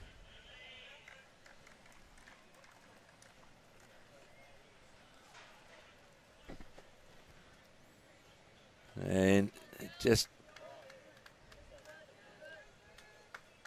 interesting to see that. I think they're looking at trying to play that other hand, Brenton, to try and get that contact onto the back of the bowl and turn the jack just over, or turn onto the jack. I saw that pan down just earlier, that Australian bowl is still on the playing surface, so it wasn't pulled up, didn't go into the ditch. So Caitlin Lynch has made her way back to the mat, and she's still playing down on that backhand. She might get a jar onto the front of the counting bowl, and the New Zealand bowl, is it breaking down towards the head now, and just going to go. Missed everything somehow. I don't. It's quite incredible that has not collected something on the way through. Picked its way through the yellow bowl just to the right, which is now covered by the cloth of Taylor Bruce, and the white bowl of Selena Goddard. So with that weight, saying she's got New Zealand could be a bit fortunate. No, just goes by. So Caitlin Lynch trying to either play onto the bowl, move the jack out, or for it to go sideways across towards where there's Selena Goddard bowl. And this could be one of those heads, Brenton, where it's hard to get one, and you almost just concede it. It's almost at that stage. Like if you try and play for it, it could go badly. If you're not sure what you're going to do, don't try and do it. Well, the one thing about Caitlin Lynch, though, she does seem pretty sure about what she does want to do. It might not be all the time the right call. Correct. So on the drive and trying to get to the bowl. So 1 to Australia. We're all tied up. 6 apiece after 8 of the 15 ends in this women's fours. Jo Edwards has pulled a couple of shots back in the women's singles. Of course, there's no margin for error for her now because Kelsey Cottrell's on match point, 20-5. She now leads. It's 11-8 in the men's fours. And 2 New Zealand, that is, after 9 of the 15 ends. And in the singles, 14-11 to Australia. Aaron Wilson over Jamie Hill of New Zealand. So, Brendan, it would appear that we're looking at Aaron Wilson playing the singles in the World Bowls, isn't it? That seems that they went through a phase a year ago where he wasn't the singles player, but I think they've declared their hand. I'm pretty sure he will be the singles player. Well, it certainly looks like it. 2 more to Joe Edwards as well on the rink just in front of us. So keeping alive the fight, and importantly that differential as well, which may be so important. We saw how important it was yesterday. Joe Edwards can come back and maybe not even win, but make it close, and that will certainly help New Zealand's case, because both of New Zealand's wins this morning were very narrow victories, just 3 shots and 1. Differential, yeah, that being the case, of course, the differential will be very, very important. So, important for Joe Edwards. Sure, she would still love to win this game, but she realises the mountain that she's got to climb at 20-7 behind. But who knows what can happen, but the differential, yes, does become important as we watch the second Taylor Bruce bowl break down towards the jack. She's certainly playing consistently well this afternoon. Is the New Zealand lead, getting bowls in around the head for sure. Well, this match has already been going for an hour 20, and we're just over halfway. I don't think there's any chance of this match finishing. The 15 ends. I think the time limit is going to be called on them, and because obviously we've got a pretty short turnaround between these two sessions, don't we? Yes, there is. Very quick turnaround. With a 12:15 local time start. Now it got underway a few minutes early, and then we're scheduled to start the final session at 3 p.m. So there's a short turnaround, which means it's likely that the time limit will be called on the women's fours match. So we might only get the 14 perhaps ends in rather than the full complement. We'll see though. Selena Goddard going to draw the shot here in behind the jack. And Caitlin Inch indicating that is the shot bowled by the young New Zealand, about number 2, who's about to walk down the aisle in January. Big wedding coming up. But right now, she won't be worried too much about that. I see her fiancé was here earlier on in the week. I don't know if he's still here, but I did see him. He was here for the multi-nations, wasn't he? He was here for the multi-nations, definitely. So here now is Selena Goddard. Started her bowls. Of course, her father played for many years at Pakuranga. And 3 of these New Zealand girls, Taylor Bruce, Selena Goddard, Caitlin Inch, all came through the secondary school program and the Kitty Hawks under 21 program, age group secondary school. The 3 of them all came through that program, as did Krista Leave and Andrew Kelly and Jamie Hill. So on the backhand, Australian number 2, Rebecca Van Ash, and this is a good bowl from Van Ash. This is going to sit right on top of the jack, and it does. Very good bowl by the Australian number 3, her first bowl on this, the 9th of 15. So Val Smith will try and play down, reaching that bowl, shot bowl. Just pause for a moment because Jamie Hill was delivering on the rink alongside, and she's going to pause again because now Jamie Hill, I think, standing right in her line, just waiting for Jamie to move, her fellow countryman, and he has now. And of course, big thank you to Ben, Alex, Robbie, Aaron, who are the people that put all of this great production together. As we watch this Val Smith bowl just going past, certainly having good weight to move to the jack. They do a wonderful job in putting all this together. And then, of course, all the postings up on the Bowls New Zealand website and other platforms. Great to see and appreciated. As we watch this second bowl of Rebecca Van Ash, is going to sit on something. Yes, it will, and that will be, or it fell out, may not. Jo Edwards has picked up another shot, so 20-8 now. She trails Kelsey Cottrell in the women's singles match. The men's 4 still up 11-8 after 9, and I think Aaron Wilson has just scored 4 in the men's singles match against Jamie Hill. And I'll bring you up to date with that. Yeah, he's now 19 is Aaron Wilson, and Jamie Hill is on 16. So Jamie Hill actually was in front before dropping that 4 there. And we've got one other match in progress on this green, and that's in the women's over 60s and the 4s. New Zealand leading 12-7 after 9. And just shows that the pace that this women's open 4s has been played at, that they're at least one end behind the over 60s as well. As Val Smith's second bowl, most likely made second shot. The bowl, you can see it down below the jack. As this bowl of Rebecca Van Ashes not going to quite get all the way, is it? Yes, it is, yes, it is, when you look at it. Now, we haven't decided yet, Brendan, what colour do we call the Val Smith bowls? Are they purple too? Is that purple? I thought they're black, aren't they? Is it white and black, is it, yeah, Alex? I think they're white and black. Alex Reid does not want a bar of the conversation. Oh.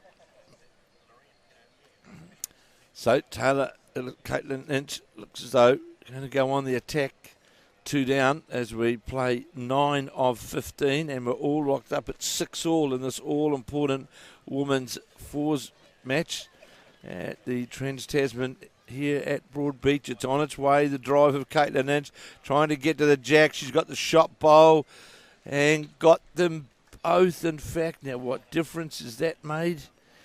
Well, it certainly cut out one, but I feel Australia may have been holding more than one.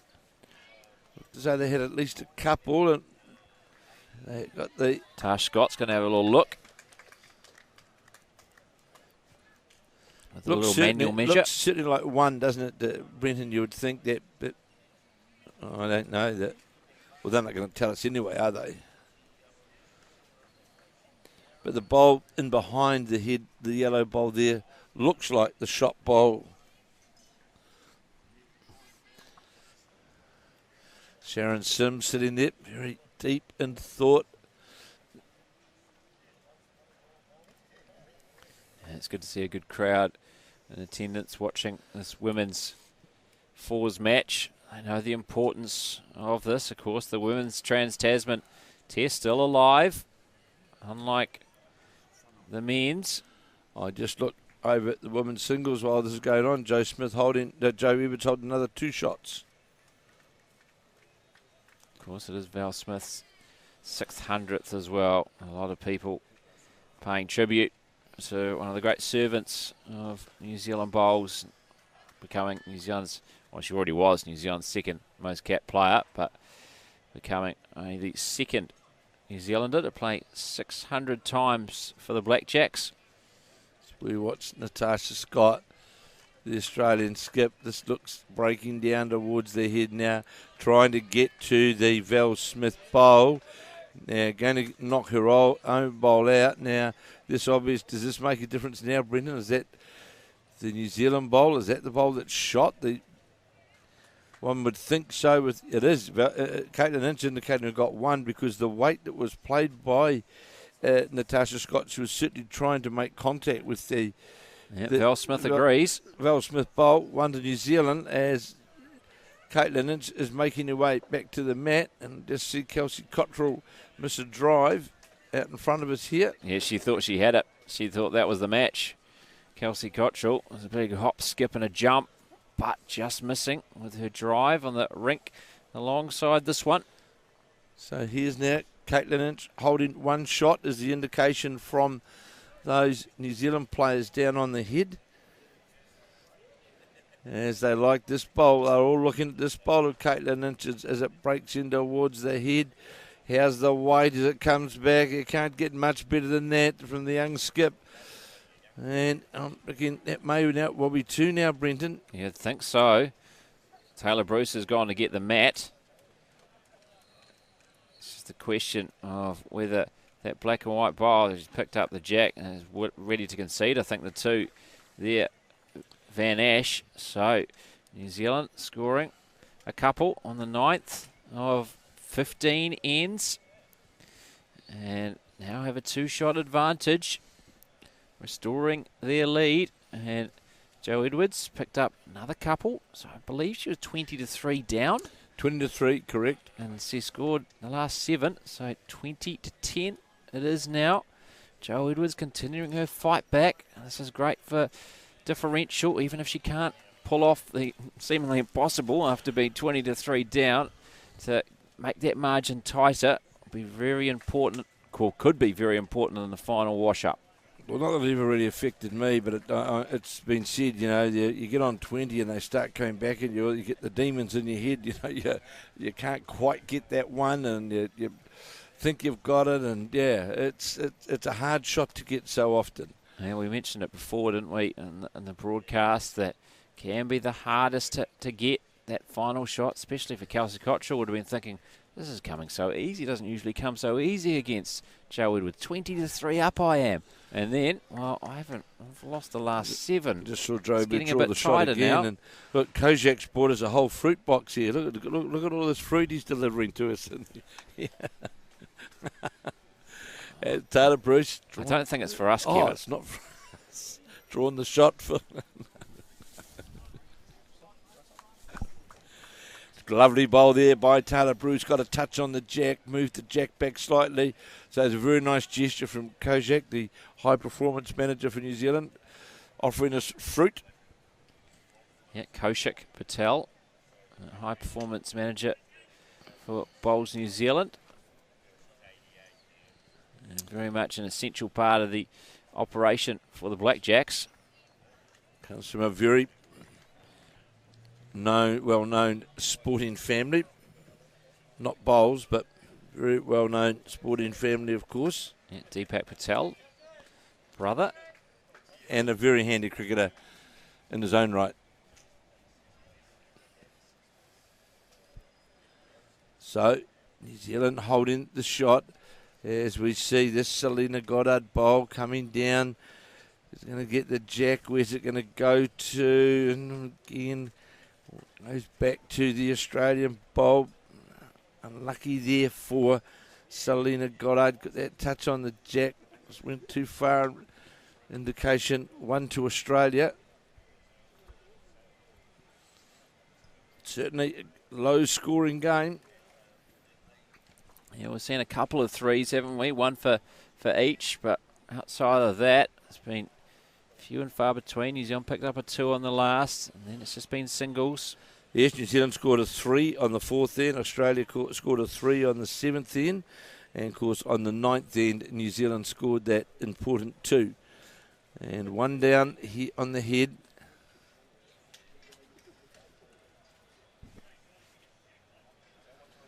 As we watch this bolt of Selena Goddard's now, just looks to be on the quick side. And of course, Selena Goddard was also a member here, played here at Broadbeach a few years back. She was played in the club here and was based here at Broadbeach. So 1 to Australia, New Zealand leading 8-6.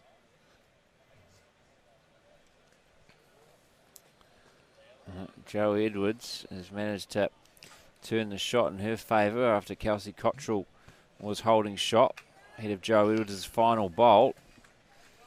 This incredible fight back continues, now putting the onus on Kelsey Cottrell to draw the shot. So here now is Val Smith on her forehand. One down on the head. It's on a pretty good line. How far is this going to come back? Was it going to fall under the Australian bowl? It is. It's just going to fall under the line of the Australian bowl. Just needed another fraction weight. And another one to Joe Edwards by the looks. Well, no, out comes the measure. So the yellow back bowl you're favouring as the shot rather than the Selena Goddard bowl? That was the indication from Natasha Scott earlier on, and it might be just a bit of favouritism as well, I'm not sure, but that was the indication earlier on. So Caitlin's saying too, Caitlin's saying you had just needed a couple of rolls, needed about a foot of weight. Well, Joe Edwards did pick up the shot on the last end, so 20-11 now at the score.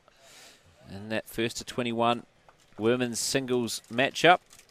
Aaron Wilson has won 21-16 in the men's singles over Jamie Hill. That is just wrapped up.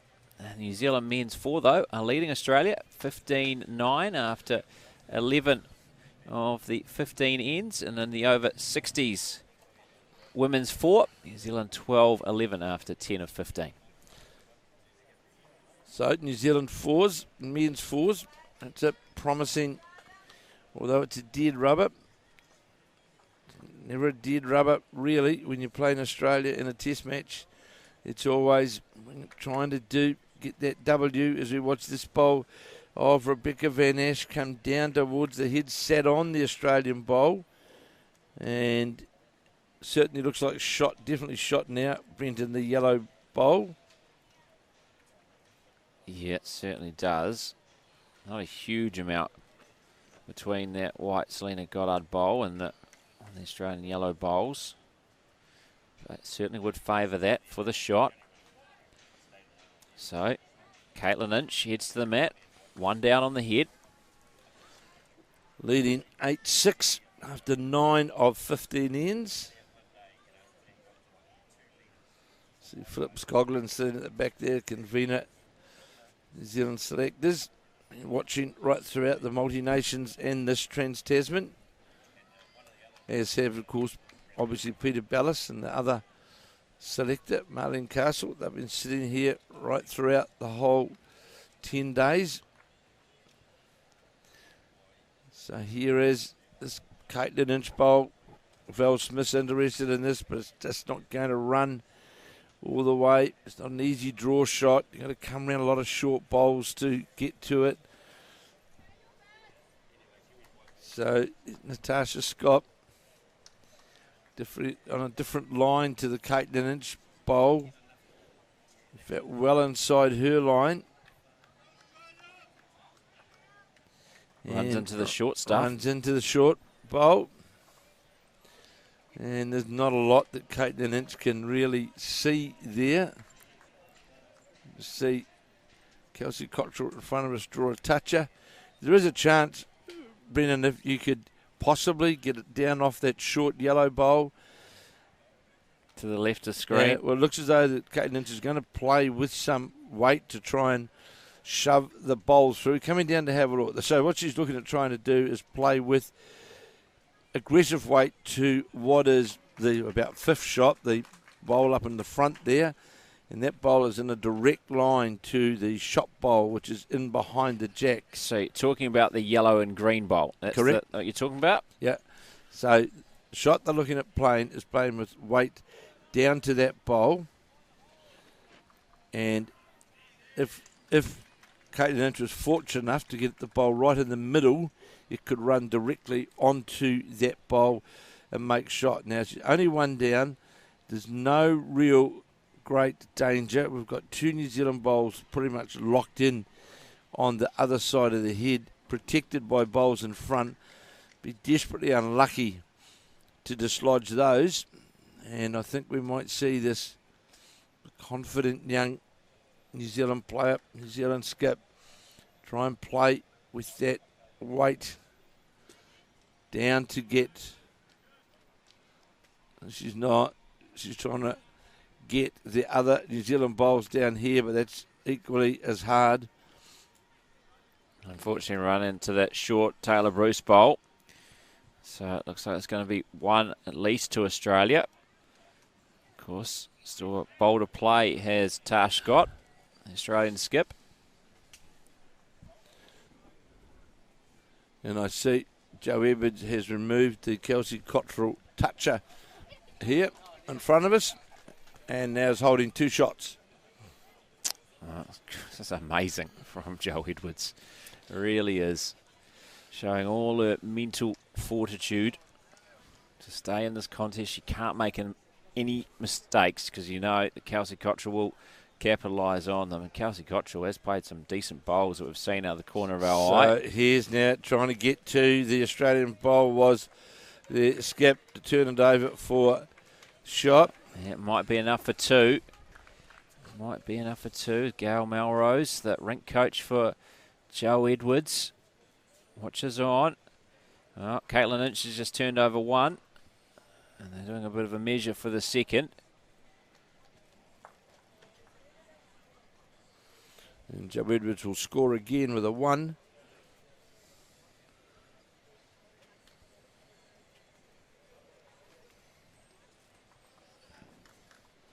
And that's 2 on the previous end. So 8 all now between Australia and New Zealand in this women's 4s match after 10 now of the 15 ends. Although, as I mentioned earlier, I doubt whether we're going to get through the full complement of ends. A lot of the matches near completion, or a lot closer to completion than this one. The time limit is going to be called. Well, yeah, it's interesting. I mean, I make it 11 ends. So maybe that's possibly why that's so far behind, because they just haven't turned over the ends. I mean, I've definitely make it 8 all, 11 ends. Well, that would make more sense then. Don't think I've missed any.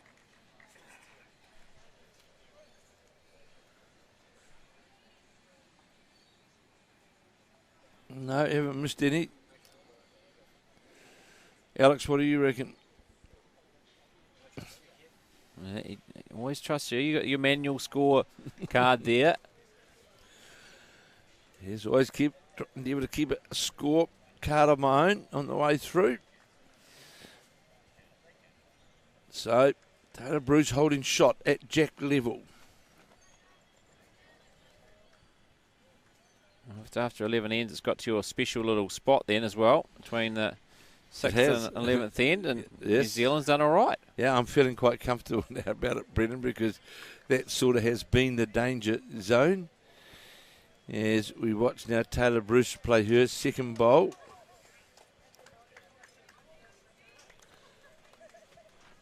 And it's on its way. Looks as though it's going to run short and under the head, short by a good 1.5 meters actually. And so here, this is where, of course, Chloe Stewart now on her forehand, the tall Gold Coast player.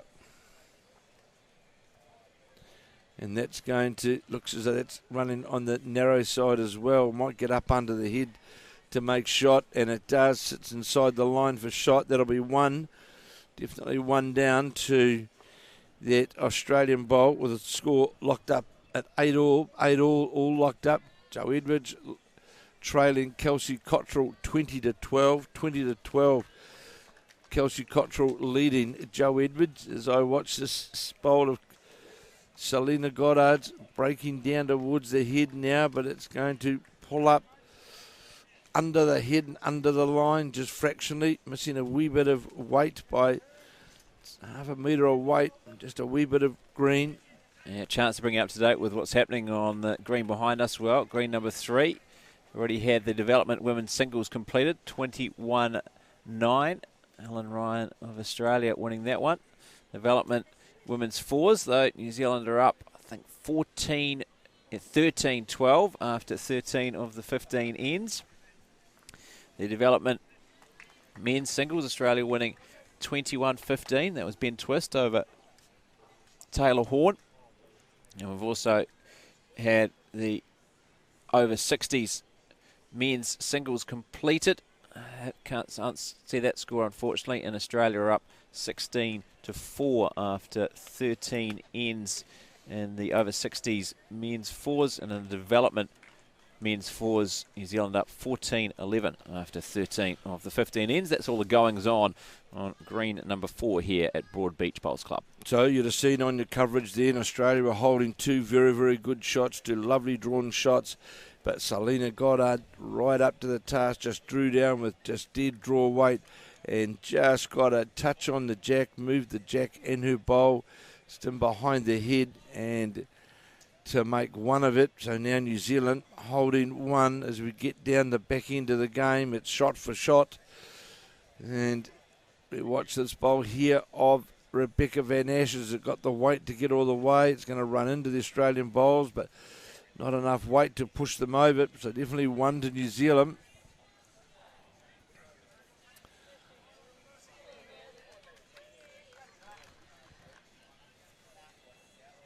So here now is Val Smith. Let's see, Joe Edwards. This could be her last bowl.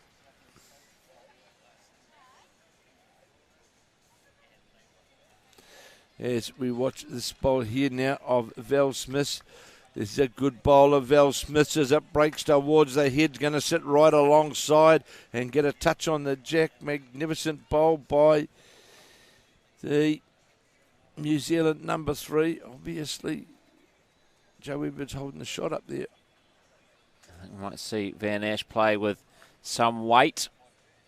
So trying to attack the jack, perhaps trail it back. I think she's just missed, judging by that reaction.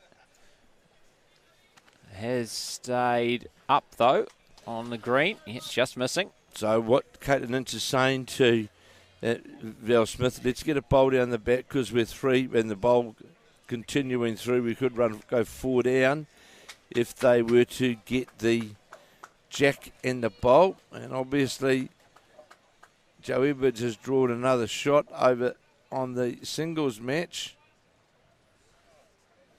This comeback continues.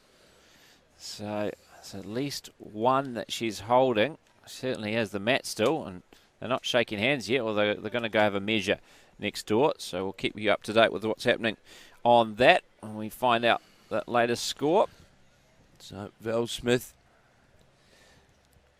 gets that back bowl in. Certainly has now. Australia, of course, they need to. Can't afford to lose too many numbers, and I think you might see a bit more weight we have from the from the skip, Natasha Scott, who's definitely going to try and get down to the jack, trying to get the bowl to come in towards the jack. They're not jumping up and down, the Australians, so you know it's missed the target. If I was New Zealand, I'd still be getting another bowl in behind. That's right, Val Smith pointing a metre in behind the head. Yeah, just in between, because that's where Natasha Scott was trying to do, trail the jack just in behind these 2 yellow bowls, and pretty much where her bowl did end up, and that would have been 3 to Australia. New Zealand leading the men's 4s by 15 to 10, 15 to 10. After 12 of the 15 ends, and Joe Edwards did pick up another shot, so now there's only 7 shots between them. This has been quite some comeback. I believe it's 10 straight. It was down Certainly 20 is. to 3. Now 20-13. Kelsey Cottrell's lead over Joe Edwards in the women's singles. Of course, it's first at 21. So she's been on match point for quite some time as Cottrell. I hope this bowl ducks away, and it does, because it's certainly on a narrow line now. We might see it's opened up slightly. We might see, by goodness, that Tara Bruce is quite a bit taller than Selena Goddard and Val Smith, isn't she, when you look at that? Well, I think she could have been alongside Joe Edwards and Sharon Sims and the locks, you called them? The locks. Well, it was Val Smith that said it to me. It's not me. It was Val Smith that said to me they were the locks. And the other 3, Wendy Jensen, Marlene Castle and Val Smith, they were the hobbits. So I think we're going to try and see the run down through the port between the blue bowl and trying to get down. But, of course, there's 2 bowls there, so one has to get the jack as well. Australia, they would have the spot, I would imagine, Brenton, with this back bowl back here. So Natasha Scott coming up to have a look. And they may well confer. No, they're not conferring with their rink coach. They're going to work it out themselves. So the spot is about here, Brendan, about with that third black bowler, third yellow Australian bowl. You think so? The 2 metre mark, you're saying? Yeah, well, I reckon it might be more in line with the Val Smith bowl as the 2 metre mark. It's hard to tell from this angle. It's very difficult to tell. But, yeah, I think maybe in between the yellow bowl and the black and white bowl is where the 2 metre mark is. And I can tell you, Joe Edwards was down again and just drew the shot on Kelsey Cottrell, moved the jack with a toucher. Kelsey Cottrell will be getting fed up with this. Oh, yeah, I can tell you the mosquitoes be running around the back of the head now, saying, what do I have to do?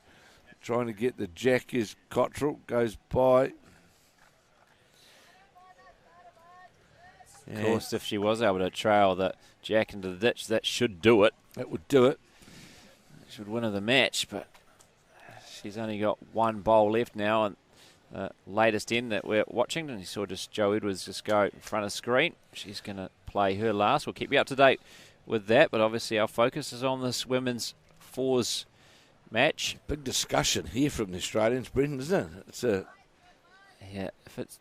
Even if it is after 11 ends, it's been a slow match. You know, we Yes. obviously had the measure, but there's been a lot of mid-green conferences. Certainly is.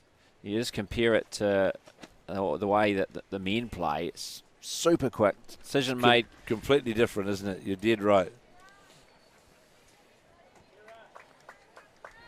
It's just two different styles of playing.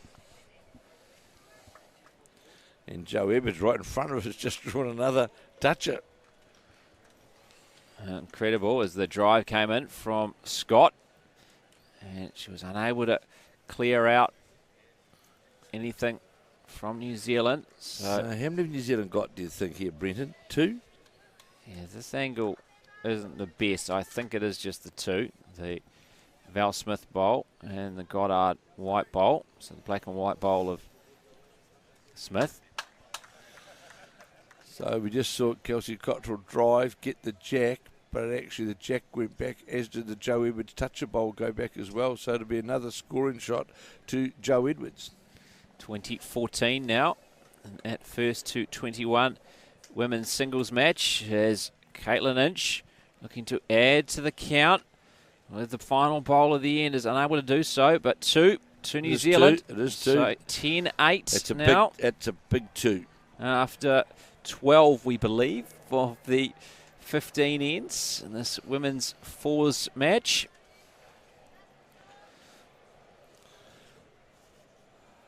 So New Zealand now 10-8 in front. And, well, at one stage New Zealand were leading 6-2 early on in the game, but it's been very, very close right throughout. Either way, it's been 1 or 2. The difference really end for end. As Taylor Bruce now, as the jack has been delivered. New Zealand men's fours leading 17-10 now, 17-10 after 13 of 15. Yeah, and it's no surprise that this has been tight. As I said in the lead up to it, the result so far, there's only been 4 shots separating them overall. 15-14, New Zealand won the first. The second, 13-10 to Australia. And then the third of 13 all draw. So they haven't been high scoring. No. They've been very, very tight fought contests. They've been an absolute pleasure to watch. Taylor Inch drawn a very, very good shot bowl. Taylor Bruce. Taylor Bruce. Suns get into us as we watch Lindsay Clark just draw inside the bowl, sit alongside the jack and will make shot. It's no surprise that's happened after 5 days of long commentary days, of course. It has been a pleasure, though, bringing you all of these broadcasts. Final 2 days, the multi-nations, and all 3 days of the Trans-Tasman. Not as fortunate, Brendan, as Brian Waddle and those boys of the cricket. They do 5 days, but they have a team of about 12 to do the But we've got there. Only one more to go. I can assure you there's still complaints. Yeah. So 1 to Australia, with New Zealand leading 10-8. 10-8. Of course, these are 15-end encounters. There's Caitlin Inch now. Oh, it's Val Smith who's on the head. Caitlin Inch just in fact going past us. As we watch this bowl, Selena Goddard endeavouring to get down to the Australian bowl. This is on a good line, this bowl of Selena Goddard's, and it's unbelievable how it got through there. I thought it was going to sit the bowl right out of the head. Yeah, it certainly looked like it was on that track, didn't it? But instead, just sliced off that Australian shot bowl, ran through, played with great weight though to get the jack. Joe Edwards holding 2 shots. And we'll keep it up to date with that women's singles match. It's, of course, off screen, but right in front for us. Joe Edwards down 20-3. Now down 20-14. Even if she doesn't pull off this amazing comeback, just the comeback to help the differential could be crucial in this Trans-Tasman. So here's Selena Goddard on that same track, but not quite the same amount of weight, and just going to drop under the head with just not quite that yard of weight to get to the shot bowl. So it's Australia holding 1 shot, as we see Chloe Stewart playing her second bowl, with Australia holding 1. It's this bowl now. It's breaking in towards the head, has to get inside the Taylor Bruce purple bowl. Looks as though it's going to, and it does. And that'll be 2 shots to Australia. New Zealand leading 10-8. Yeah, just continuing that tit for tat. Joe This Edwards game has been.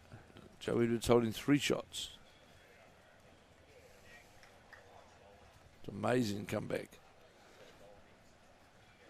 Certainly is in the women's singles. Men's singles already over. If you are just joining us, it was Aaron Wilson beating Jamie Hill 21-16. And as Kevin mentioned a short time ago, New Zealand men's 4 up 17-10 after 13 of the 15 ends. As Kelsey Cottrell just not able to draw the shot, I think. Val Smith just trying to get inside to the bowl, just only a couple of rolls out of getting the perfect result. 1 more to Joe Edwards, 2015 is that now, Brenton? It is indeed. 2015, as we watch Rebecca Van Ash with Australia holding 2. And this bowl of Van Ash's 2 is on a good line, but you won't want to get the jack. It would have helped New Zealand significantly. She got the jack. Alex Reid has some results for us as well, which I'll update you on after the completion of this end, or maybe when the skips change over. So Val Smith certainly gone out on that wider line to get back towards the jack, as it's breaking down towards the head now, and just going to draw outside the target line. So Australia's still holding those 2 shots in 13, as we watch Rebecca Van Ash, the Australian number 3, and that looks to be on that wide side as well as it breaks down.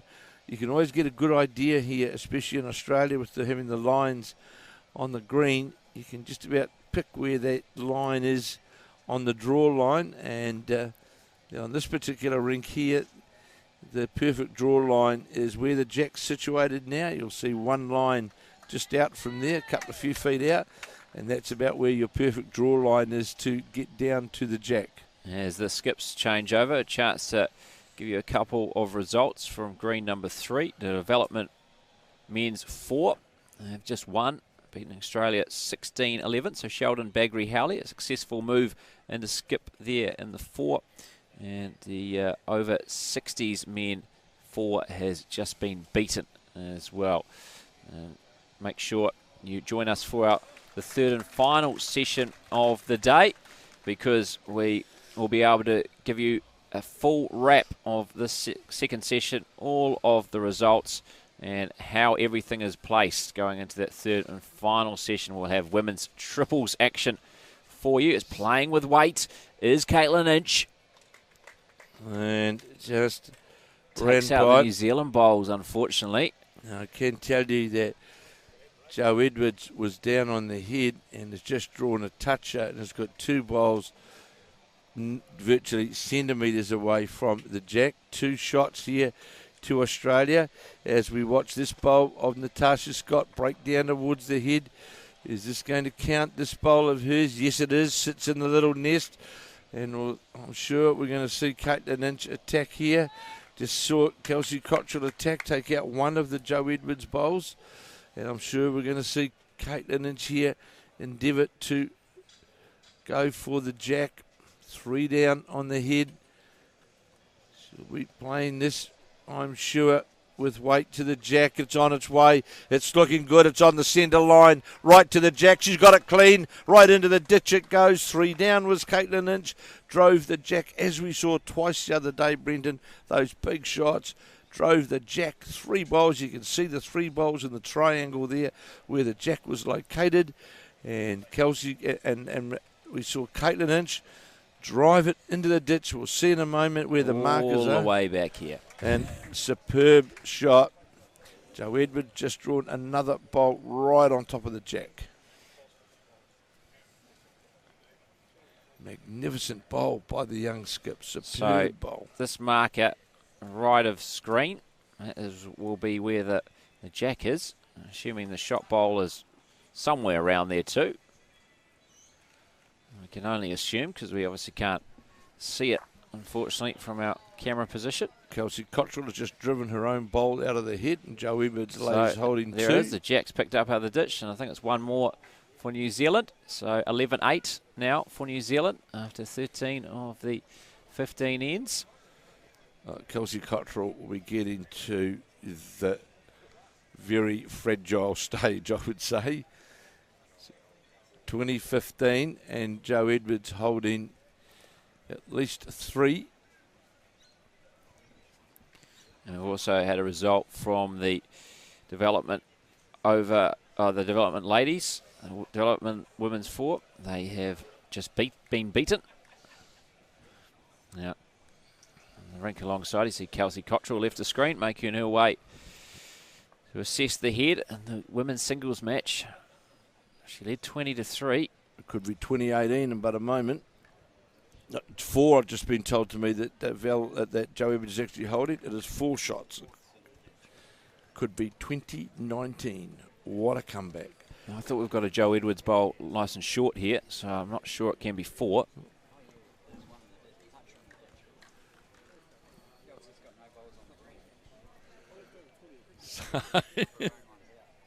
Well, we're just hearing from Robbie that all of Kelsey Cottrell's bowls are not on the green, so that's why this bowl is of the utmost importance. We could be. Thank you very much, Robbie. 2019. Yeah, I wasn't sure how Joe Edwards' bowl, which looks about 10, 15 metres from the ditch, was a counter. So Kelsey Cottrell with not a bowl on the green.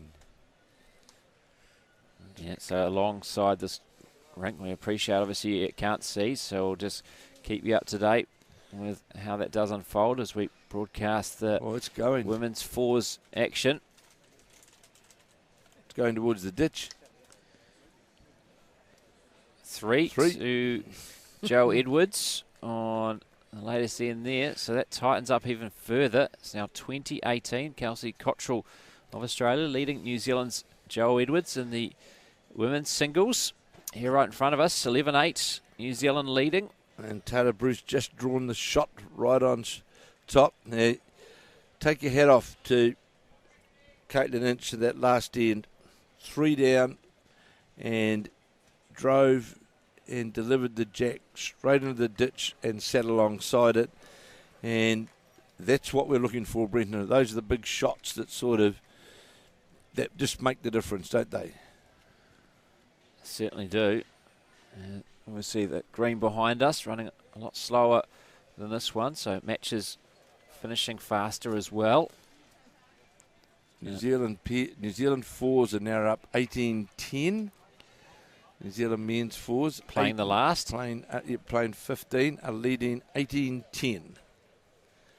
So here now is Selena Goddard. What a comeback by Joe Edwards. Just unbelievable. 20-3 down and looking down and out. Had a talk. We saw her having a talk here to Gail Melrose next door to us. Had a good chat, the rink coach. And it just highlights the mental toughness of, there's a 10-minute time limit. It just shows Brendan the mental toughness of Joe Edwards, because 9 players out of 10, they'd have had a couple of jugs of beer now and a glass of wine. It would have been over an hour and a half ago.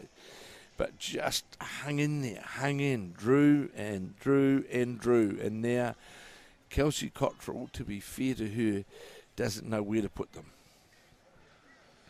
Well, that's to be expected when your opposition has just scored 15 straight on you. Just drawn the shot on you just again when you're one only but a few inches away. Back to the women's fours with New Zealand holding the shot, and this all crucial, important match now, because this, in fact, could wrap up the Trans-Tasman for the women. Yeah, it could indeed. If New Zealand can win both these matches, they'll take an unassailable lead. Of course, 6 matches a day. There you see Joe Edwards in shot alongside us. This rink that we're covering here, the women's fours. There's the great Joe Edwards taking on Kelsey Cottrell, and this is one for the ages. There's 20-3 down, now 20-18. We'll keep you up to date with that, but our focus is very much on this women's fours, which was, of course, equally important, and we're celebrating the career of Val Smith in her 600th game, joining her great mate Joe Edwards as the only Kiwis in the club. So New Zealand holding 1 and running out of ends are Australia. 11-8 New Zealand lead, and Caitlin Inch saying, right, get down here, Val, get in between these back bowls. That's really where we want to go. Now I think it is Kelsey Cottrell, in fact, holding the shot up there. I'm not sure. Joe Edwards going to have a look. Alex might be able to find out for us. Oh, he's run away. Kelsey Cottrell holding the shot. The feedback we've just got that it is Kelsey Cottrell holding the shot. Joe Edwards then will be playing her last bowl. New Zealand holding 1 shot here in the women's fours, leading 11-8 as Val Smith celebrates her 600th cap for New Zealand in this 3rd day and final day of the Trans-Tasman Test Series at the Broadbeach Bowls Club here on the Gold Coast. And we'll keep you up to date with the Joe Edwards match, but we appreciate you obviously can't see it, so it's maybe best for us just to update at the end of an end rather than every shot. Focus on this women's fours. Got near New Zealand skip. Caitlin Inch putting in the cover.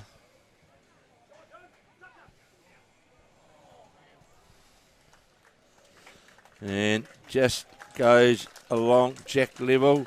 And it's shake hands time in the women's singles, so just falling short of pulling off the impossible comeback was Joe Edwards. So she ends up losing to Kelsey Cottrell of Australia, 21-18. She was 22-3 down. And that makes this women's fours match even more important for New Zealand now. A 10-minute warning has just been given, of course. New Zealand holding the shot. New Zealand are leading 11 shots to 8. Taylor Bruce Bolt is sitting in on the jack. Australia need to get some contact in there. Val Smith getting Caitlin Inch on the backhand to give us some cover in case Natasha Scott is able to get.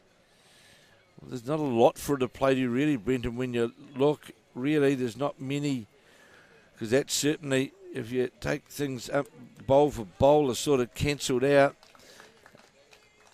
So Natasha Scott, this is sort of what she can really play here. Play down with weight to try and sit on the bowl and just see where the jack goes. So here is Natasha Scott playing down to the New Zealand counting bolt. The Australians are looking at it as it breaks in towards the head now. Coming down towards the jack. Is it going to turn enough to the jack? Turns on the back of the bowl, rocks the bowl. Doesn't move the Taylor Bruce bowl. And that'll be 1 to New Zealand. Certainly is. So 12-8 now.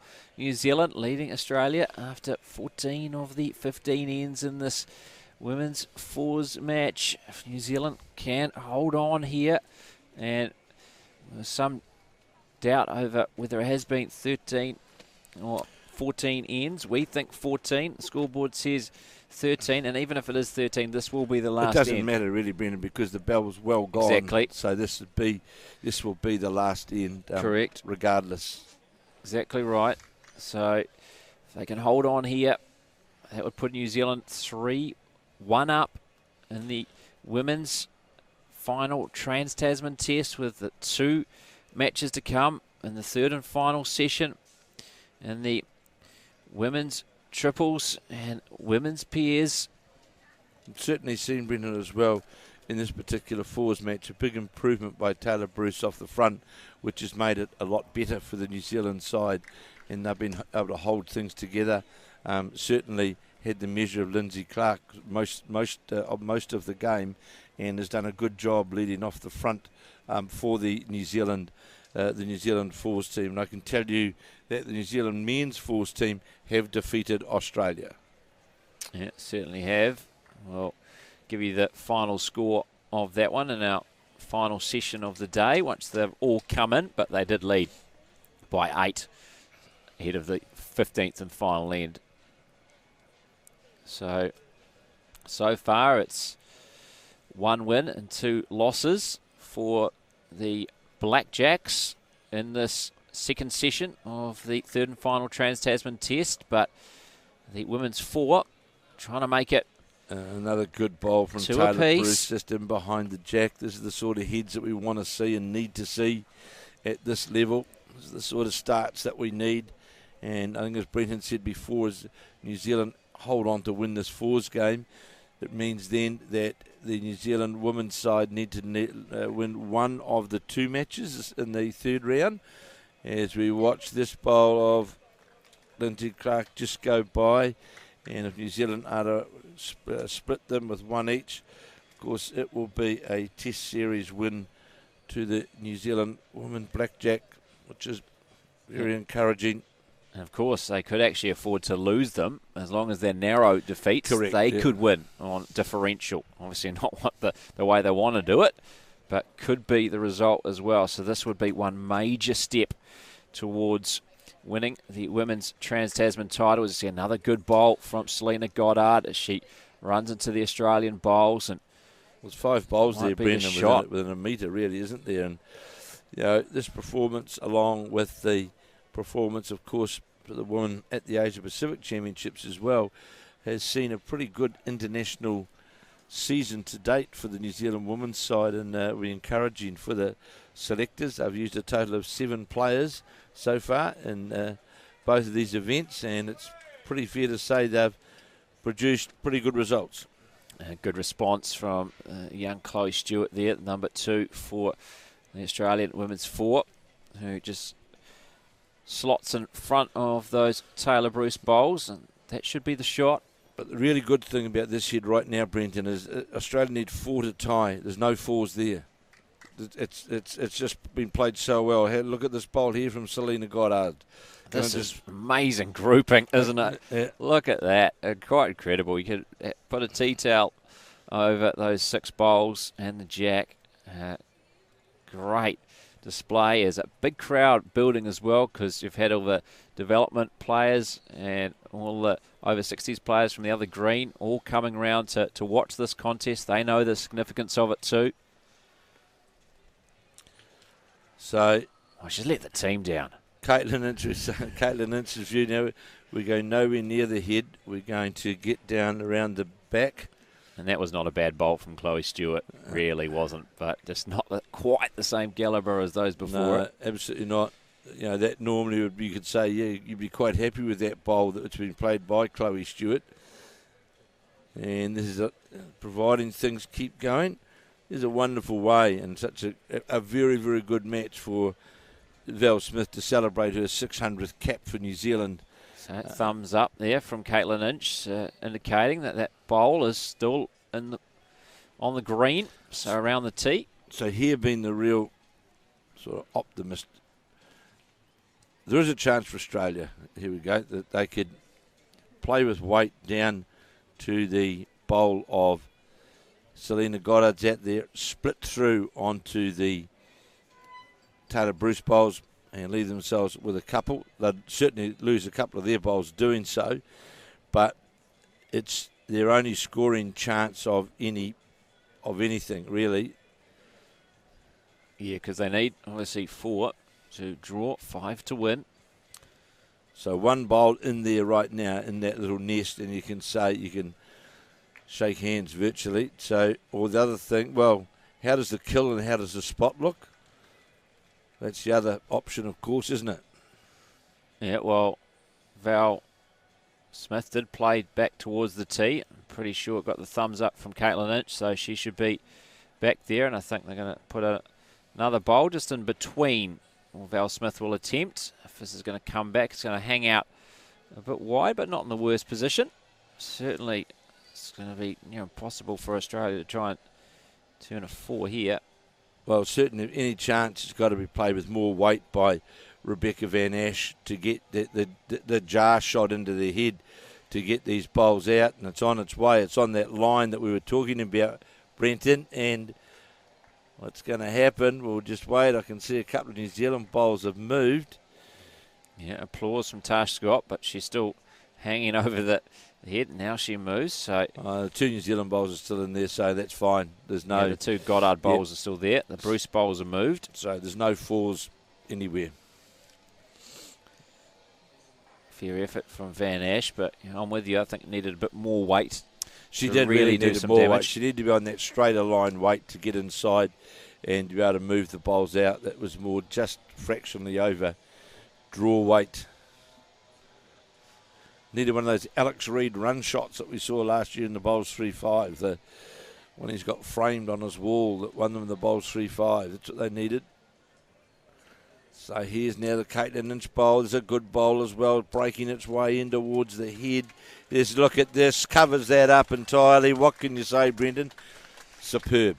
Absolutely superb by Caitlin Inch. Well, we saw a great display of the power game, the driving game of her in the first Trans-Tasman Test at Club Helensvale. And that was just the finesse. She's got both parts of the game, that's for sure. And lovely just draw to the shot. And has certainly put a full stop, really, on any chance of Australia coming up with a miracle here. But I think we're going to see Natasha Scott give it a go. She'll play with some reaching weight, try and knock away that bowl, and hopefully hers stays. So we can say come under the line though, and doesn't have the weight. In fact, no, that's surprised. That is most surprising from Natasha Scott, who's such an aggressive style player. But I think you and I will act as the bookmakers here, Brenton. That Caitlin Inch will be skipping in the World Bowls for the Blackjacks. Yeah. Anyone wants to bet against us, have a go. Yeah, only injury or illness really could get in the way of that happening. She's certainly stepped up expertly. Here's this 24-year-old. Come of age, no doubt about that. Well done. Full marks to Caitlin Inch. Skipped this side very, very well. And of course, the differential can be so important. Well, Jo Edwards made such a big help in that regard, didn't she? 20-3 down and got up to 20-18. You know, it's a mammoth change for us. And down they come to shake hands as that bowl will go by. New Zealand will score at least one, I would say. And a big hug and a pat on the back for Val Smith as she celebrates her 600th game for New Zealand with a very, very important victory in this Trans-Tasman Women's Fours match here at the Broads Beach Bowling Club, with New Zealand running out the winner 13 shots to 8.